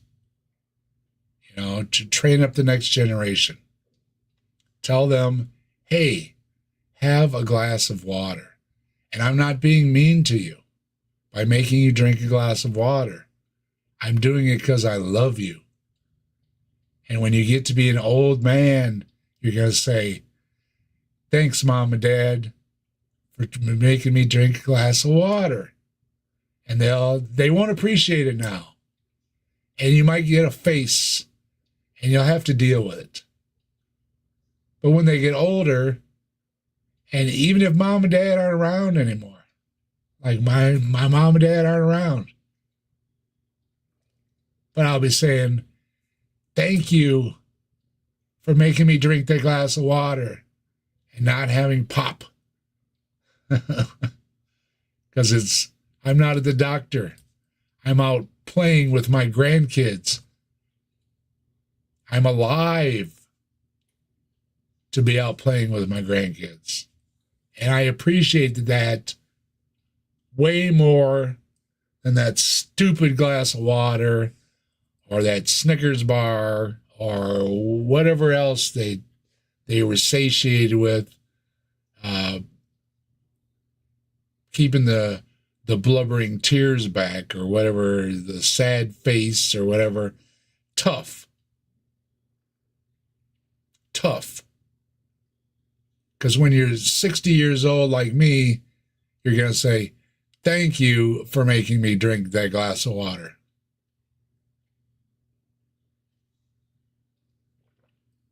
Think about that.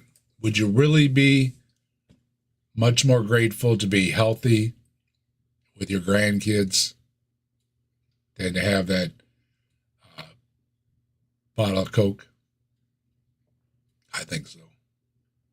I think we don't realize it, and many times we've said it. People don't realize it when they're younger. You don't. You don't realize it until you're older, and then you realize I should have had the glass of water. I should have put down the salt shaker. I should have used some herbs to flavor my food and not salt or peppers or whatever is bad. I'm not an expert. This is Minecraft land, folks, remember? But there's a lot to be said for, have those herbs. They're good for you. They're natural. That's what you're supposed to be eating. That's what's growing on those plants that we're ignoring when we should be eating them. And when you get older, you'll say, wow, my joints feel good. Oh, I wonder why that is. Well, these things they find out, like with the turmeric and, different things, that they're actually good for your joints and they flavor your food. It might be a lot easier to grab the salt shaker, but in the long run, it'll make your food better and your joints better and your organs better and your sight better and your hearing better and all these things better if you ate the actual thing you're supposed to eat and not got the hiccups again, sorry, not the salt. And I'm stupid. I didn't do these things either. But I'm telling you to do them. I'm telling you to teach them to your kids. If we can't teach ourselves, if we're a bunch of stupid fuckers, if we're a bunch of stubborn fuckers, fine, so be it. It's a little late for me. Like I said, I'm 60 years old. For 60 years, I haven't been drinking water. So for me to say drink a glass of water, no, it doesn't do a lot of good. But pass it on to your kids. Pass it on to the nephews.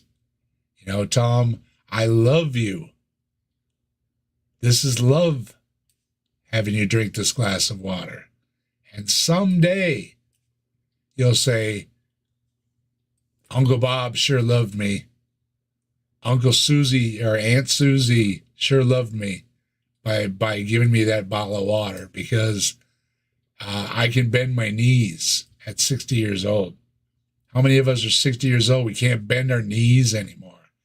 We can't play with the kids anymore. We can't play with the Barbies. And wouldn't the kids love that a lot more?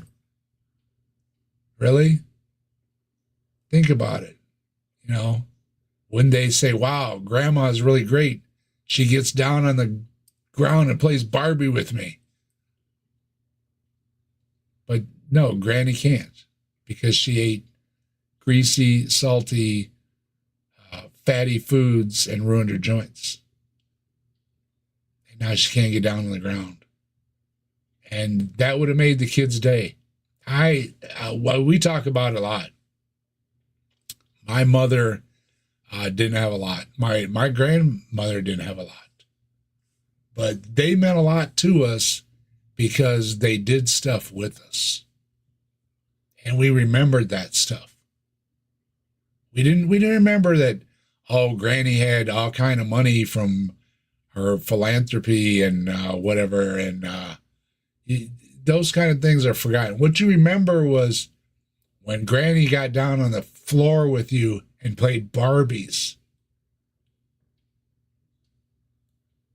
And wouldn't you rather have that memory? Wouldn't you rather have a granny that was able to do that?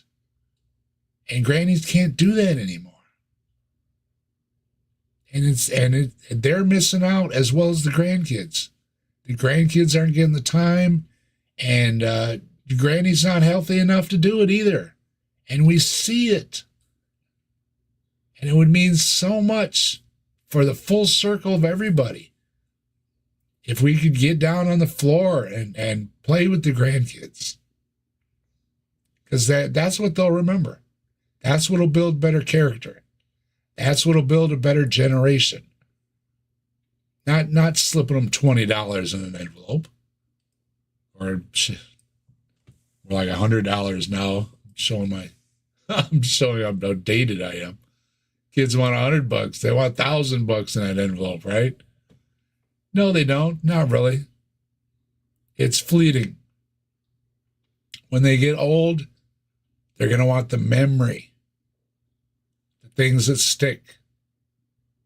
When I think about my mother and, whatever relative you had, do you think about the check that she wrote you for $100? Or do you think about the time that she got down on the floor and played Barbie with you, played marbles with you?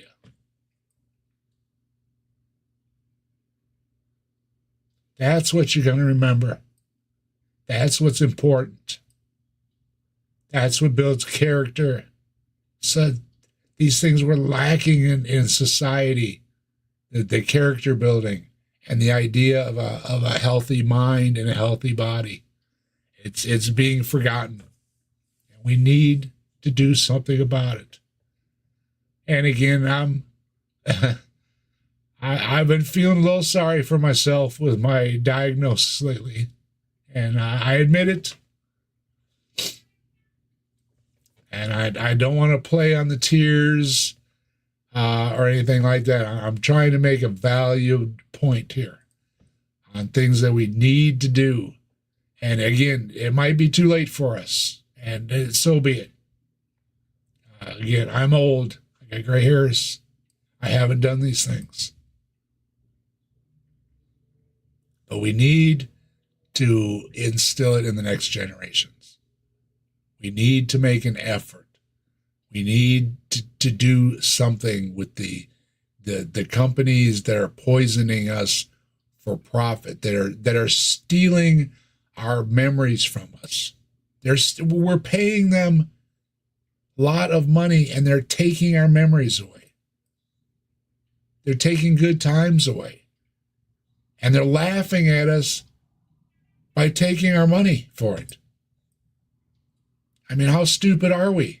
Are we really that stupid? Where you can rob memories from me and I willingly pay you to do so? I mean, you're stupid. And again, Urban makes a good point. We shouldn't call each other stupid, but tonight, I think it's worthy to call each other stupid. I think there's a time and a place for such words, and I think they're appropriate. When I feel this suture in the back of my neck tugging away that I should have had. And I'd scare the hell out of you if I turned around right now. I know I would, because I've been afraid to look. I know it looks, just from what other people have told me, I know it looks terrible. I don't want to look. I really don't. Somebody asked me about it. Are they you going to take a picture of the back of your head? I said, hell no, I'm not. I don't want to remember it. I don't want to see it. Because all it says to me is, you stupid fuck. Look what you did to yourself.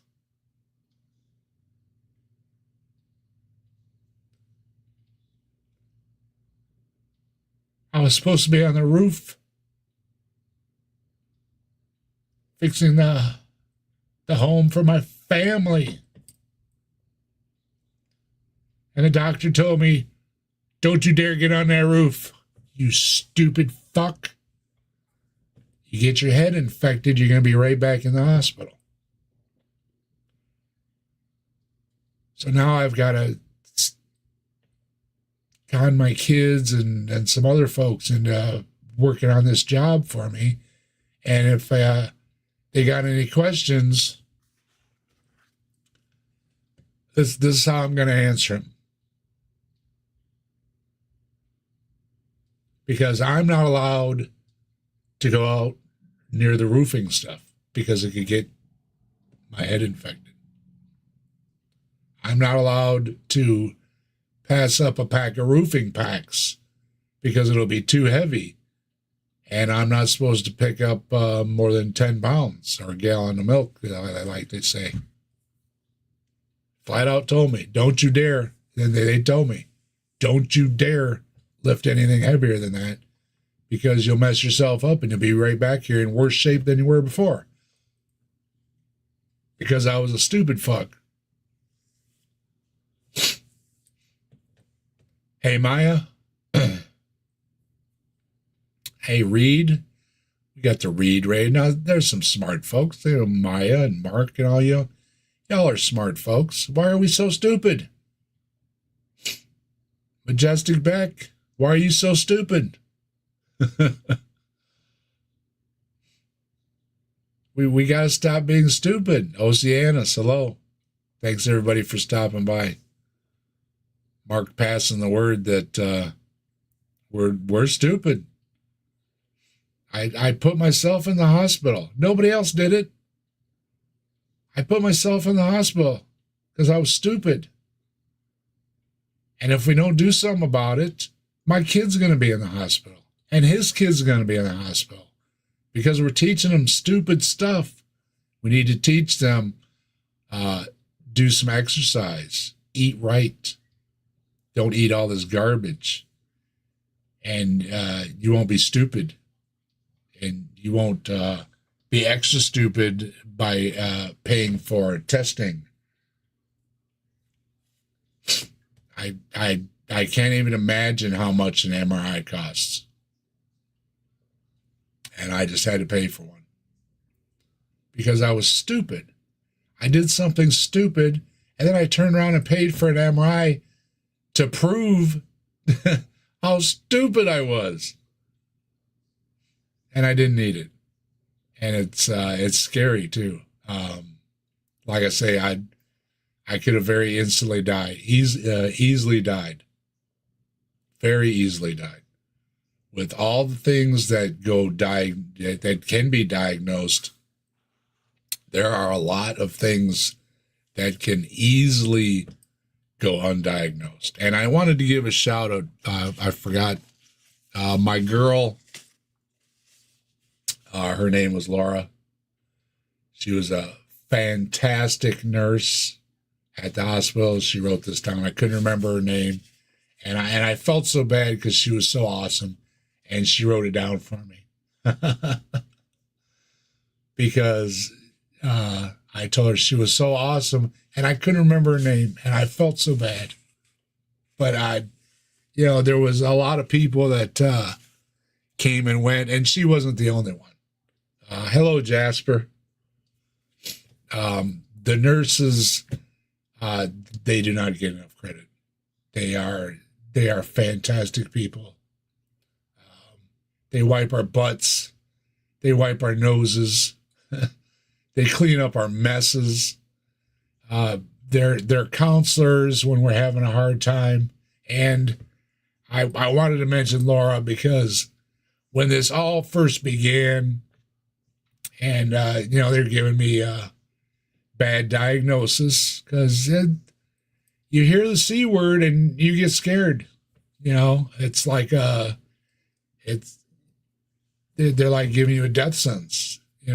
They pass you out a death sentence. It's not like it used to be. But at first, it's very emotional. And these nurses, they have to tell people every day that you've got some horrible thing wrong with you. And these are all the horrible things that go along with it. And it's hard on them too. Because as hard as it is for one person, can you imagine telling people every day, day after day, you see these emergency flights coming in? And when I was at the hospital, there was half a dozen flights coming in every day. Not counting people coming in ambulances and in their own vehicles and everything. But all these people coming in to receive this lousy news, and who are they hearing the lousy news from? You know, a lot of these nurses. They have to pass on, and they have to keep their spirits up because they're trying to help you. So they can't crash and burn. So they have to put on the front all day long of, you're going to be okay. You know, and a lot of them know you're not going to be. They know, they went to school. They read the textbooks. Now, in my case, and in a lot of cases, it doesn't have to be bad. It can turn out good. A lot of people have a lot of treatments now. They have a lot of cures now. They have people that go into remissions now. There's a lot of success stories. It's not all terrible. I mean, a lot of these things they used to give this bad news to people, there wasn't nothing they could do for people. Now they have, you know, immunotherapies, gene therapies. They're coming out with new therapies all the time. AI is coming out with new therapies all the time, and they're actually giving some hope to people, which is fantastic. You know, we love science. Thank you, science, right? Because a few years ago, a lot of these people, they had no hope. And the nurse had no hope. The doctor had no hope. Somebody, excuse me, with the hiccups. In case you didn't hear before, with all the medications I've been taking, I've had more hiccups than I've had in my entire life. I didn't realize medications could give you hiccups, but they do. So it's one more reason to take care of yourself. You don't have all the medications giving you hiccups. Because nobody likes hiccups either. Hello, trees. Good to see you, my friend. Yes, it's wonderful to be above ground. Like I spoke at the beginning of this, with the problems I had, it could have easily been missed. And I wouldn't be having this discussion with you. You wouldn't know what happened to Dave. Well, what happened to Dave? I just saw, and that's the way it was. Dave was fine. Dave was doing projects around his house. Dave's in the hospital. Dave's dead. What happened to Dave? You wouldn't even know. So thanks, science. Thanks, nurses. Thanks for all the amazing technology that we didn't have just a few years ago. And I heard it right from the doctor himself. Just a few years ago, a lot of these things, people died. Sorry. And then they might not even known why. It was just, something killed them. And you had no chance of recovery. You had no chance of therapy. You had no chance. They didn't have the testing. The imaging they're doing now is amazing. I mean, they're doing it by the millimeter slice of your body. And they can go in and they can find these things wrong with you that just a few years ago were, you know, all we had was x-rays. And you were lucky to see any of these things in an x-ray. And now they can actually find these things and cure you or treat you. And it's amazing. It really is. And, for the Star Trek universe people, with the tricorders and everything, it's coming where we'll be able to diagnose people and down to the millimeter, find these problems and save people's lives. That a few years ago, you were dead and they would never know why. An autopsy wouldn't show it. Nothing. You were dead. So when another problem I have when people are bad-mouthing science, look at all the good stuff it gives us. Saving a young mother's life. And, it's sad when old people get stuff, but it is so much sadder when it's a young person. And when they missed something that could have saved a young mother or a young father that could have gone on to raise their children and everything, that is really sad, and it is so great to have these test results that, you see this little microscopic thing here? This is going to cause you a lot of problems, and we can fix it so that you can go on to live to be 50, 60, 70, 80 years old and raise your kids and play with your grandkids that so many people didn't have not too long ago.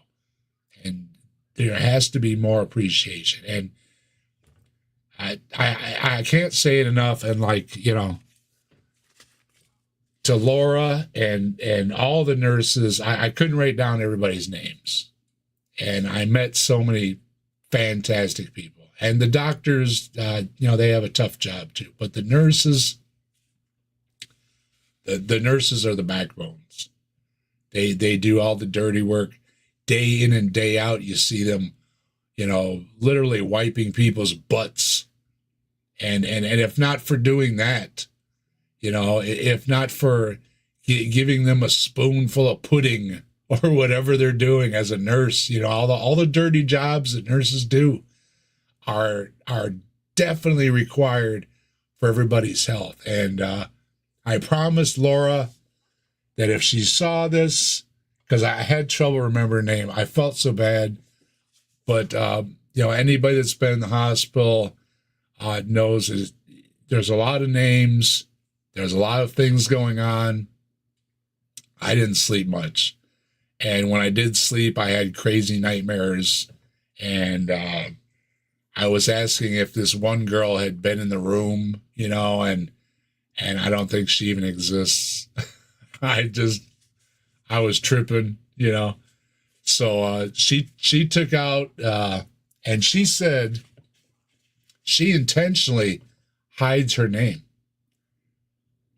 She doesn't want her name to be stuck in people's memories because of all the, that goes along with it. So she tucks her stuff over on the side and everything. And so it's not easily seen. So she wanted to make sure that I got that her name was Laura. And she indeed is one of the best ICU nurses. And for all of you nurses out there, you're all Laura's. The girl that wheeled me out in the wheelchair at the end of the day today, I gave her a big hug. I was given fist bumps, trying to tell them that I do appreciate them. And for everybody's name that I don't have, Laura here, make sure Laura gets a good shot here. Let's see. Put this up here. Laura, the best ICU nurse. This goes for all of them, not just Laura. I want this to go out to all of them because you are the best. You are the best.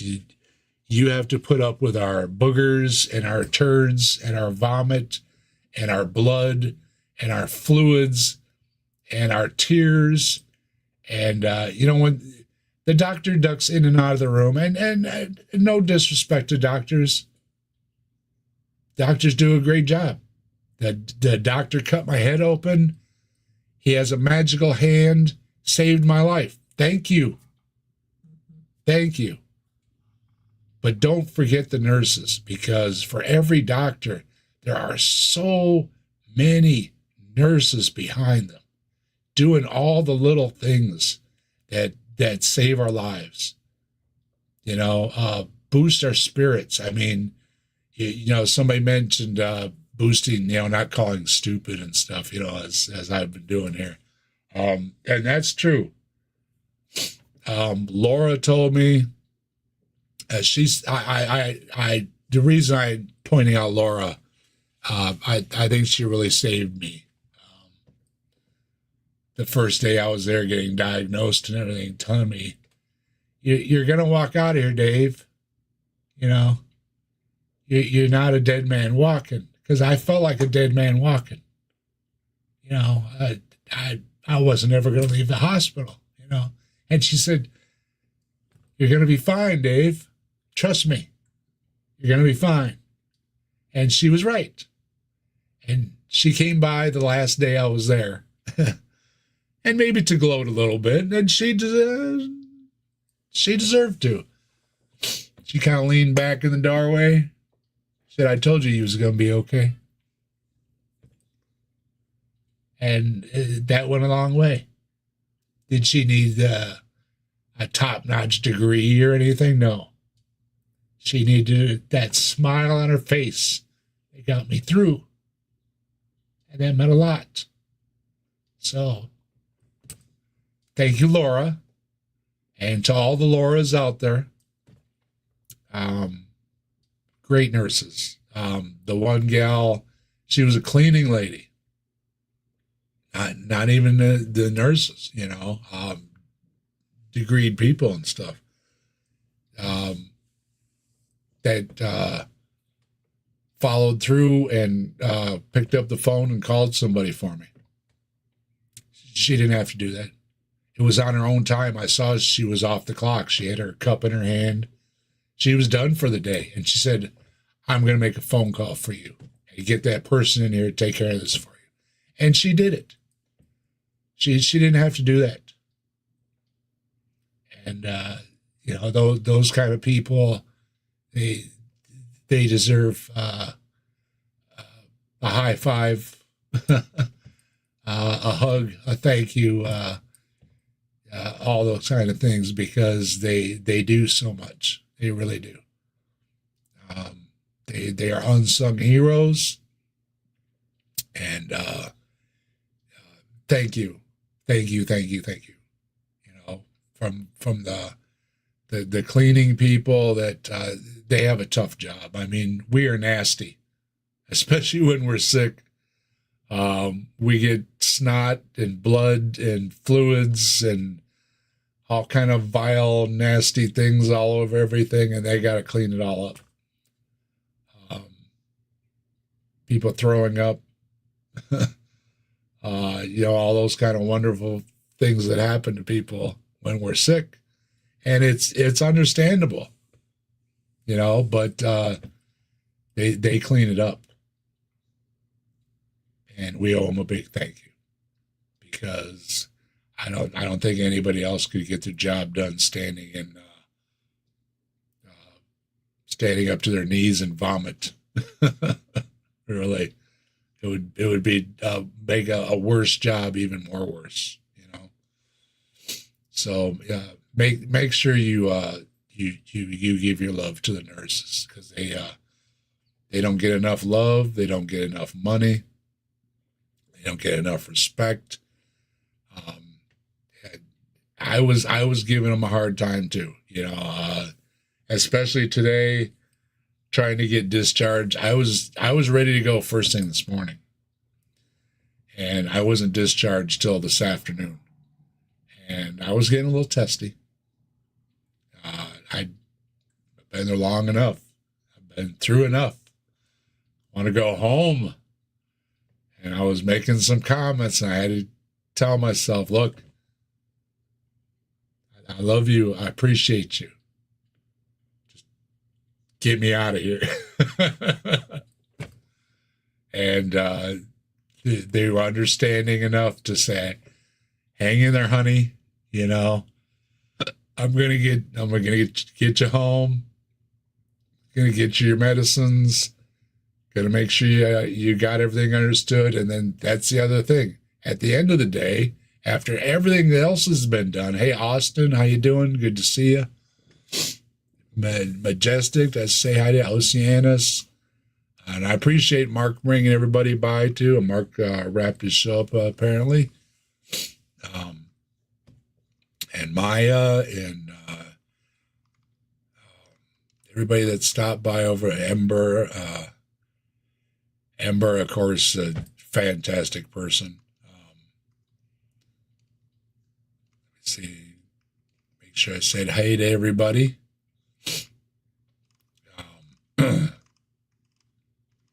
Yeah, make sure, all these unsung heroes out there.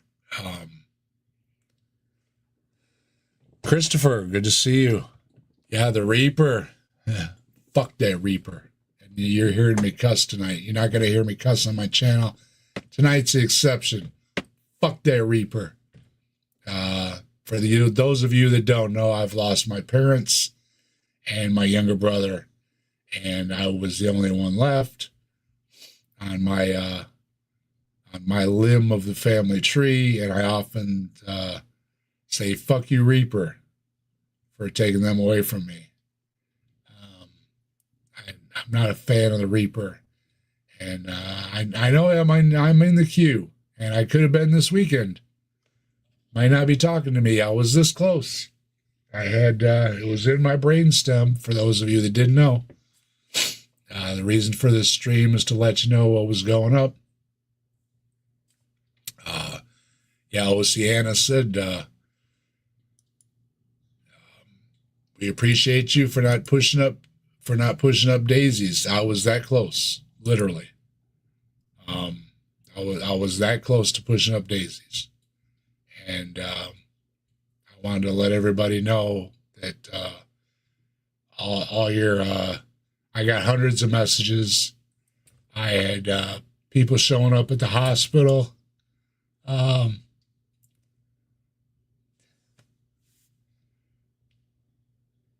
The love did a lot of good. It did. You don't have degrees, but your love, it carried me through. It did. Just the little things about, hey, Dave, fuck that Reaper. Hey, Dave, don't be so hard on those nurses, all the little jokes and stuff, it helped get me through a really tough time. And I want to say thank you to all of you that messaged me. I probably missed some of you. It was hard to keep up with it. I had hundreds of messages on Facebook, on YouTube. My phone rang off the hook nonstop. I mean, literally, I could pull it up. I've got right now. There it is. I don't know if you can see it. I'm still alive. All those friends from my past, people, even some of my enemies, so to speak, because I don't like to call people enemies. I try to be friendly with folks, but some of the folks that have been my harshest critics, shall we say, online for some of the things I've said, came around and wished me well. And, say what you will. I know a lot of us say we shouldn't talk to these people. They're assholes, and they might be. But when the times were tough, they sent me well wishes, and it meant a lot. So thank you. Even though you're an asshole. And maybe I was an asshole to you too. Okay, fair enough. All right. They came around. They said, fuck that Reaper, Dave. You got this. And I want to hear your stupid shit out of your mouth next week. So I lived on another week so they could hear my stupid mouth and they could disagree with me. And we could hate each other till the bitter end and still realize that we're human beings. And disagree that we might. When somebody's down, it does somebody a lot of good to say, hey, fuckhead, you better get better so I can argue with you next week. And it went a long way. And I really appreciated it. Some of you are great friends. And you've said many a kind thing, and I appreciate you. But the ones that went out of their way that are not my best friends to still wish me well, that meant a lot. It really did. And thank you. Thank you. And fuck you, and we'll disagree next week, okay? But I'm going to be nice to you tonight.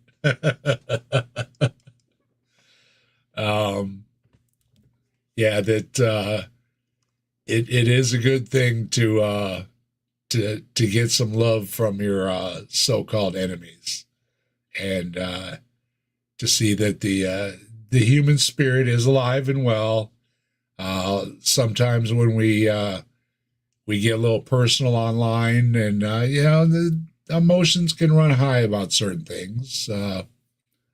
Some topics come up, and I know I've had run-ins with some of you, and some of you have had run-ins with me. We've had a back and forth, but we're still friends, right? And that says a lot about your character, and it means a lot to me. Where we can disagree, and you can even call me a stupid fuck. And but next week you're gonna say, hey, how'd that surgery go, Dave? I hope you're doing okay, because I want to be able to call you a stupid fuck next week. And it goes a long way. So thank you. I really appreciated and those of you that went out of your way to send me messages. What can I say? You're awesome. We're going to play the song for you. This is for all. You rock, let's rock with the fire in our veins. Rock on to the skies, till the thunder and rain. All hail Bigfoot, the legend, the king. He walks among shadows, the wild spirits sing.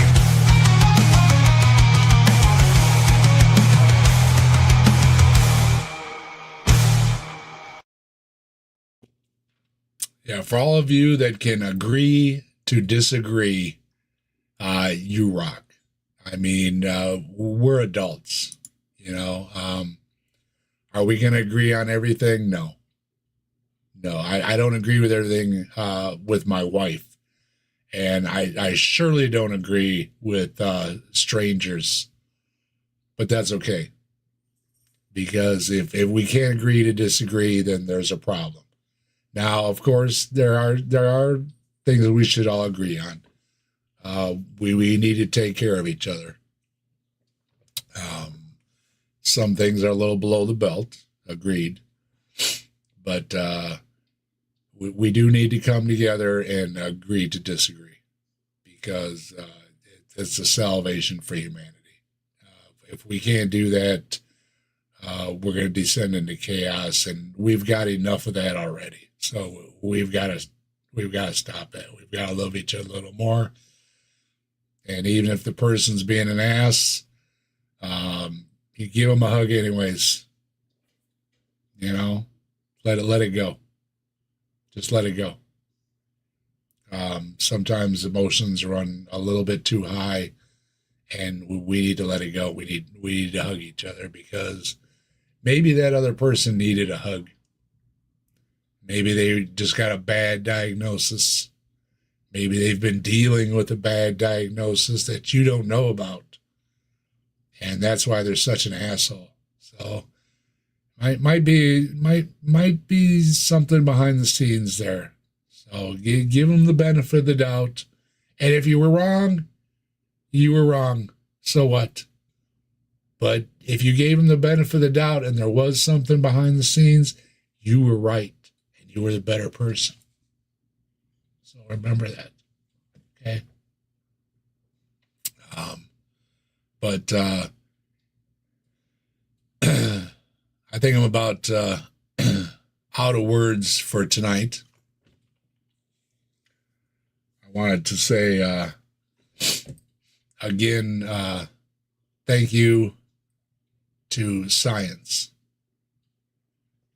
Thank you to all the technicians that gave such fabulous, I mean, you couldn't even begin to calculate how much technology was used on me over the last 4 days in my diagnosis, in my treatment, in the medications they sent me home with, in the things I'm going to be encountering, and whether it goes well or bad. I mean, if I die tomorrow, if I die in 10 years, it's appreciated because I wouldn't have had any of that. I wouldn't, like I said, I didn't think I was this close, literally. Yeah, they talk about the NDEs and we laugh at them. You didn't have an NDE. I had an NDE. I was staring at the Grim Reaper. And the Grim Reaper had a hold of the back of my neck. And those, I'm not going to show it because it is looking good. They did a good job covering it. You can't tell. But when you see the back of my head, I threw a big chunk of my hair in the garbage. Okay? I don't have it anymore. Back of my head is a bunch of sutures. And the only reason that I'm still alive was because they could cut open my head and save my life. And luckily, it was on the top and it was on the bottom. It wasn't deep in my brain. Didn't affect my brain. My voice is fine. My memories are fine. My hearing is fine. My eyesight is fine. My coordination is fine. You can call it a massive stroke. It's what I had. I had a massive stroke brought on by a cancerous growth in my brain. That's technically what it was. But I'm still here. And fuck you, Reaper. Because of science, okay? Because of education. Because this guy knew he could cut open my head and save my life. And I do appreciate the doctor. I don't want to name him because he might not, like that. Legal things and everything aside. But he not the most personable fellow, but he wasn't being paid to be personable. He was being paid to save my ass. All right? And I was literally at the point where he told me flat out, I mean, this was a no-nonsense guy. And he said, hey, you could tell me to screw off right now and walk out of here, but you probably won't last very long. And they'll bring you back in a bucket. And I'll probably be unconscious and never talk to anybody again. Be a vegetable. He was a straight shooter, and I appreciated that at the time, where it's you can listen to me or you can be dead. And I didn't want to be dead. I still got some shit to do. And I might not have as many years as I thought I did, but if I have one more than I thought or I could have ever gotten, then I appreciate it. And who knows? technology catches up, I was telling my boy, something else could take me out long before this does. So I'm not looking for sympathy.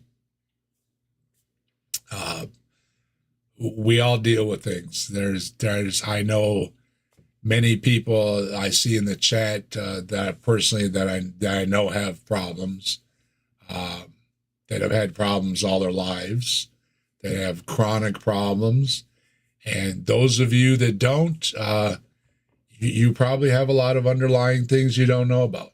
It's you start looking up these things in the medical books and everything, and there are so many things that can kill us.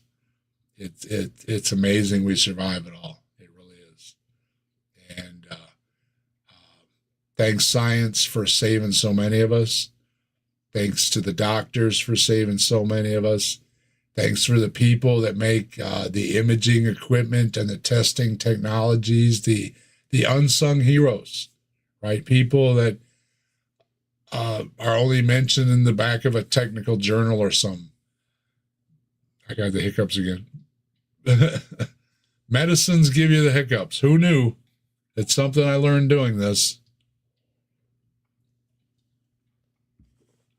Medications give you the hiccups. Who knew? Well, I know now. Don't forget when all those little things that, from the Band-Aids to the sutures to the testing to the MRIs and everything that they do, it takes a lot of people to bring all that together. And without all that, a lot of people wouldn't survive. So appreciate the time we live in. Really, don't take it for granted. When the doctor gives you that pill or sends you for that test, and you get the bill for it and everything, and think of how many hours they put in to even have that for us. And the medical industry needs to do something so that people don't go bankrupt. Obviously, that is a problem. But we do appreciate all these great inventions that you've come out with to save our butts, to give us another day, to give us another week, to give us another year, to give us another generation. We owe you so much. So thank you. I wanted to say thank you, thank you, thank you. And once again, thank you to all the Lauras out there. Laura, you better be watching this. Thank you to all the nurses that do such a fabulous job. And ICU jobs are especially tough. They have to deal with a lot of tragedies, with a lot of people that have been in horrible accidents. They come in really rough shape. They have to deal with things we couldn't imagine in our worst nightmares. They deal with on a daily basis, and it's got to be really tough on their psyche. I can only imagine.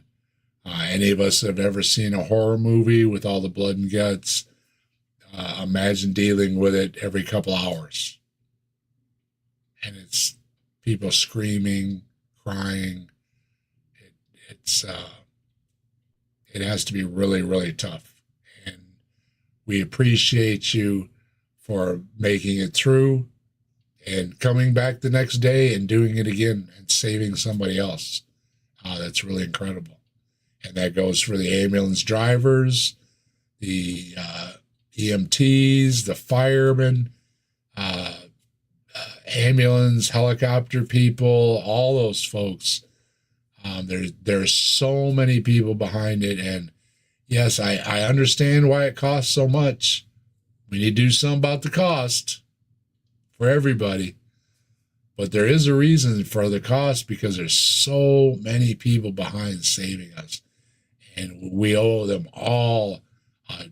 For every one person saved, think of how many people were behind that made the bandages, the the thermometers, the casts, the helicopters, just to get the people to the hospital, to get to the doctor, to get to the nurse that have all the training, that have all their technology, all their know-how to save our butts.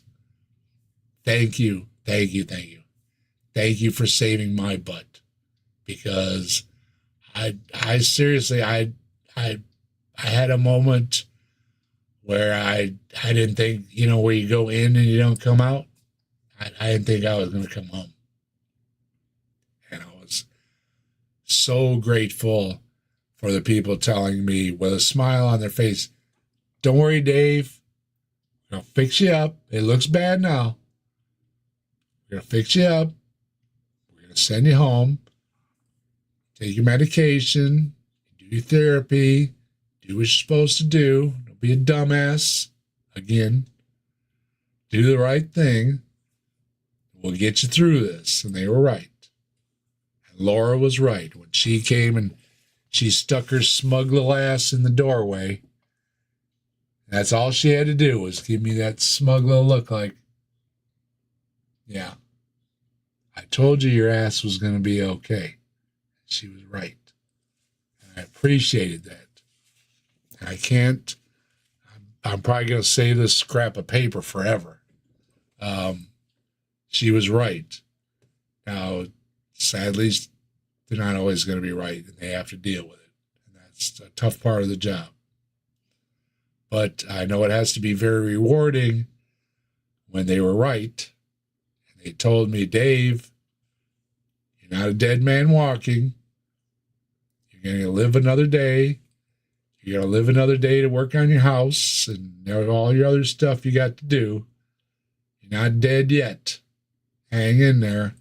You'll be okay. And she was right. And again, I'm using Laura as a representative of all the folks who told me similar things. That Dave, you're gonna make, and they have to tell this to people, and they have to tell it to people that they know aren't gonna make it, that have something horribly wrong with them, and they do it with the same confidence and empower the people with the same confidence, and it goes a long way. It does. I was at a very low point when you're facing that Reaper. I mean, joking around, I tell him to fuck off, but when you're staring right at him, he ain't to be played with, because it's a serious game, and the Reaper will win eventually. I mean, I might be flipping him off today, but there will come a day where I won't be able to flip him off anymore. And we're only fooling ourselves when we can tell the Reaper to fuck off forever, because eventually he comes for all of us, and he will win.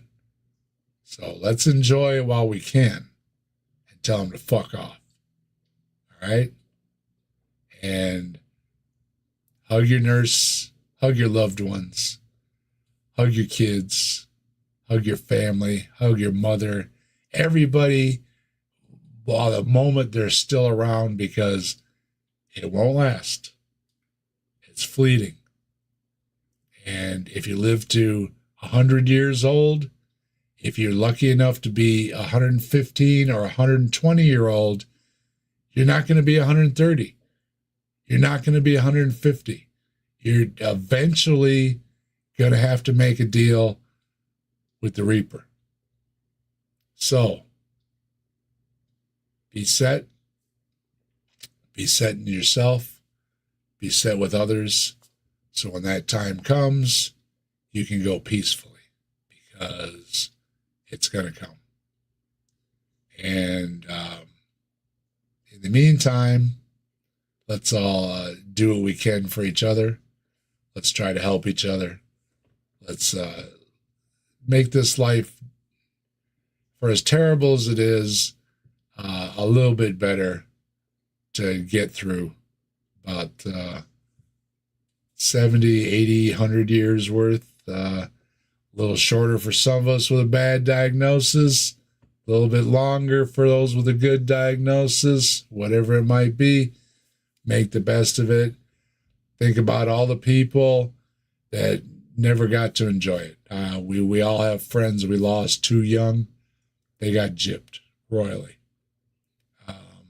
Don't feel sorry for yourself because you got a bad diagnosis when you lived to almost 60 years old without anything bad happening. And think about the friends you lost at 20 and how bad they got gypped, right? And we're not immortal. That's the biggest thing I've taken away from all this is the realization that sooner or later, the Reaper comes for you. So be ready for it. Be as ready for it as you can be. And know that it's part of life. It's no more of a gyp for you than anybody else, no matter when it comes. But we get a time to also be happy, to have shared experiences, and bring up the next generation so that they can have a great life too. And in the end, I guess is really what it's about, is the next generation, because we're going to be gone, and then they're going to be gone, and then they're going to be gone. And it all comes down to only one that's going to be is the next generation. So when you're looking at those shiny, happy little faces that we prefer not to be filled with microplastics, we prefer not to have their air and water polluted, we prefer to not have their food polluted, we prefer to, whether they like it or not, push a bottle of water on them. Don't push this sugary crap. Don't push the things we can't pronounce in the ingredients that we know is no good for us. And let's make a healthier generations before we harm the next generation, because they're it. When we're gone, it's the next generation. And if we're harming them, we're not doing ourselves or our species any good in the long run. Okay? So try to remember that. If you haven't been the best person or led the best lifestyle, try to instill it in the next generation, because we have to do something, folks. We have to stop poisoning ourselves. We have to stop poisoning the earth. We have to stop poisoning the next generation. We need to be healthier. We need to want a healthier life for everybody, not just ourselves, for everybody, and for all those generations to come, people that we will never, ever meet. We need them to be healthy, okay? Thanks for watching. I promise the next time I'll be on, I won't be so depressing. Won't be wiping my eyes so much. We'll bring some humor back to the show, which is what I like to do. But I did want to let everybody know what was going on. So many have heard things and were asking me questions and how I was doing. And I wanted to let you know, straight shooter I am. Okay? Like me or hate me, you will get the straight shot from me. Okay? So the straight shot is something bad happened to me, and I'm making the best of it. And I expect the same of you. Something bad happens to you, make the best of it. Try to make the best of others and come out of it as best as you can. All right? And we'll see you uh, before I go, there's another reason I have another week to live. One of my oldest and bestest friends, there was 3 of us that grew up in the neighborhood together. Chris and Scott and me. I was married. Scotty had a child, but not married, as far as I know. And Chris never had a child and was never married. So out of the 3 of us, I was the one oddball that was married and had children. Well, this weekend, Chris and I spoke to Scotty on the phone too. It was great to speak to both of you, my dearest and oldest friends. Since we were little guys, whizzing behind the bushes, probably, we've been friends. And this Saturday, after all these years, he's getting married. And I wish him the very best. And it was really breaking my heart that I wouldn't be able to go. For everything else, that would have been devastating. But it appears that now my doctor said he doesn't want me hanging out with my wounds. And if you haven't seen my wounds, I got the wounds to prove that I was in the hospital. They jabbed me good. All right, all up and down my arms. There they are. There's the. It's hard to do everything. Everything's so wrong on the camera. There we go. I do have the wounds to prove that I was giving way too much blood, and at 3 a.m. when the nurses wake you up, we need to take your blood, and you're like, oh no, look at my poor arm. But they got me through it. They got me discharged today, and it looks like I am going to be able to see my bestest buddy, one of my bestest buddies, tie the knot this weekend. For the first time. He's never been married, never had kids, and it's just so fantastic that he's getting married. So I wish you all the luck. I'm looking forward to going. He's having a huge 3-day festival event. Unfortunately, because of circumstances, I won't be able to participate as much as I would like to, but I'm going to be there for that moment when he says I do and she says I do, and then I'm going to get out of there before I get any irritations in my head and piss off the doctor. But I am going, and thank you, science, for getting me to the event and be able to see my buddy tie the knot this weekend. And congratulations to the happy couple. May you have many fantastic memories and many years to come together. And I will see you on Saturday.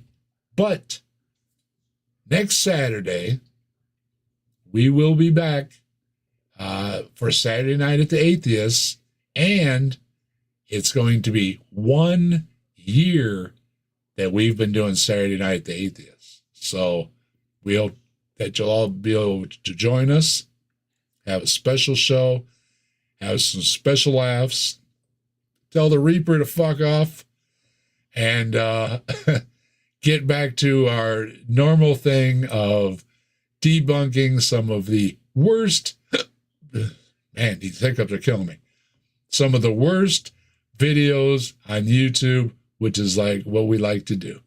So we'll see you then. We'll see you next week.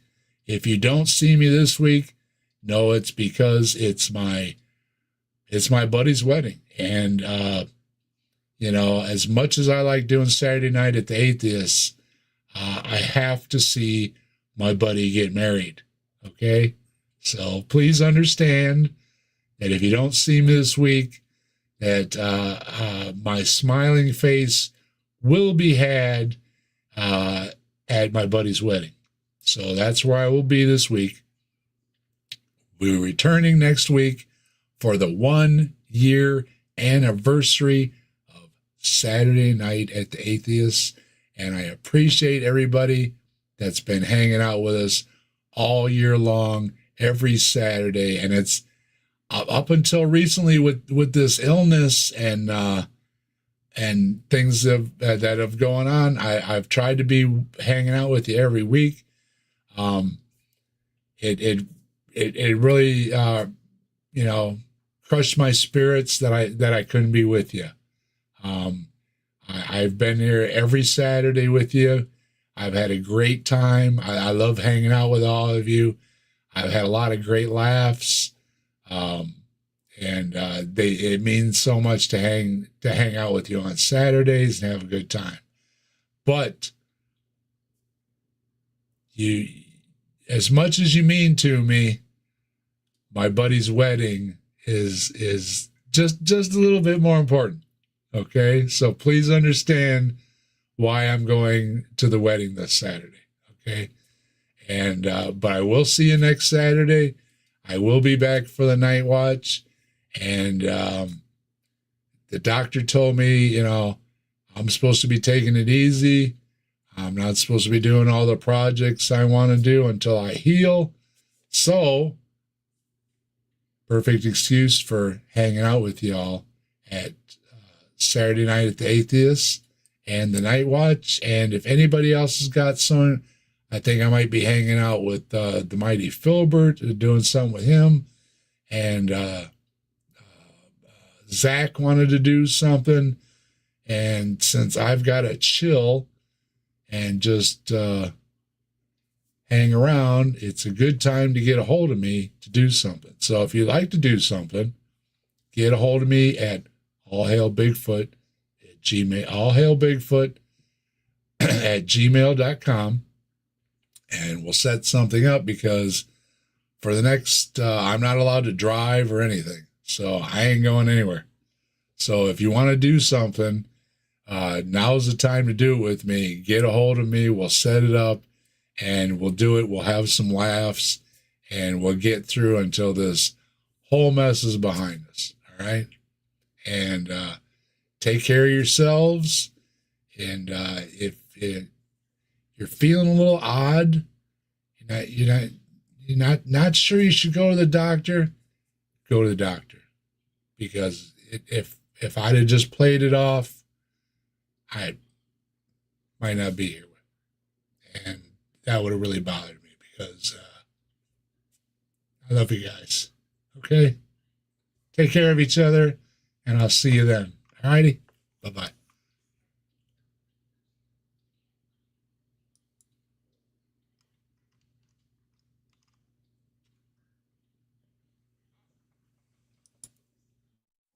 Under the moon where shadows play,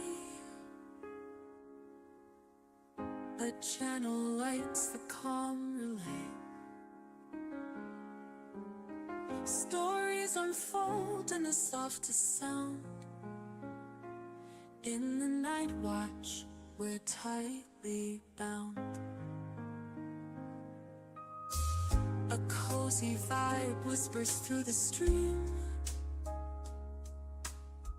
like drifting slow inside a dream.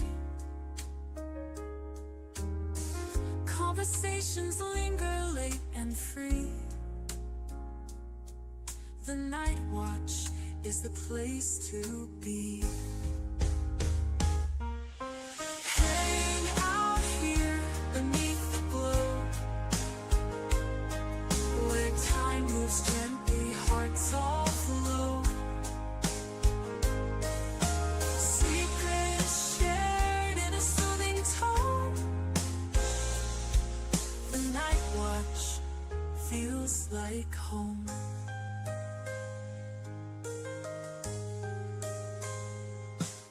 A laugh, a thought, a quiet tale.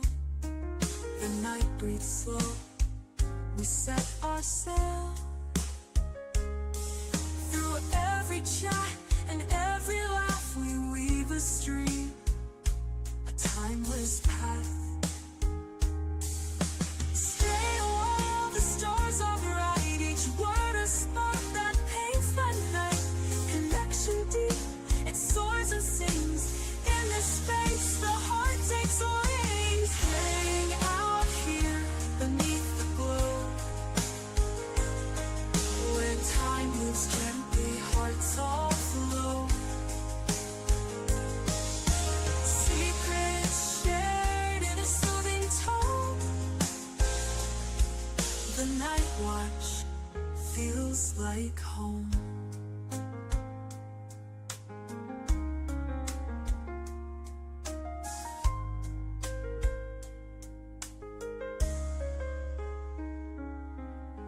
Hang out here beneath the glow, where time moves gently, hearts all flow. Secrets shared in a soothing tone. The night watch feels like home.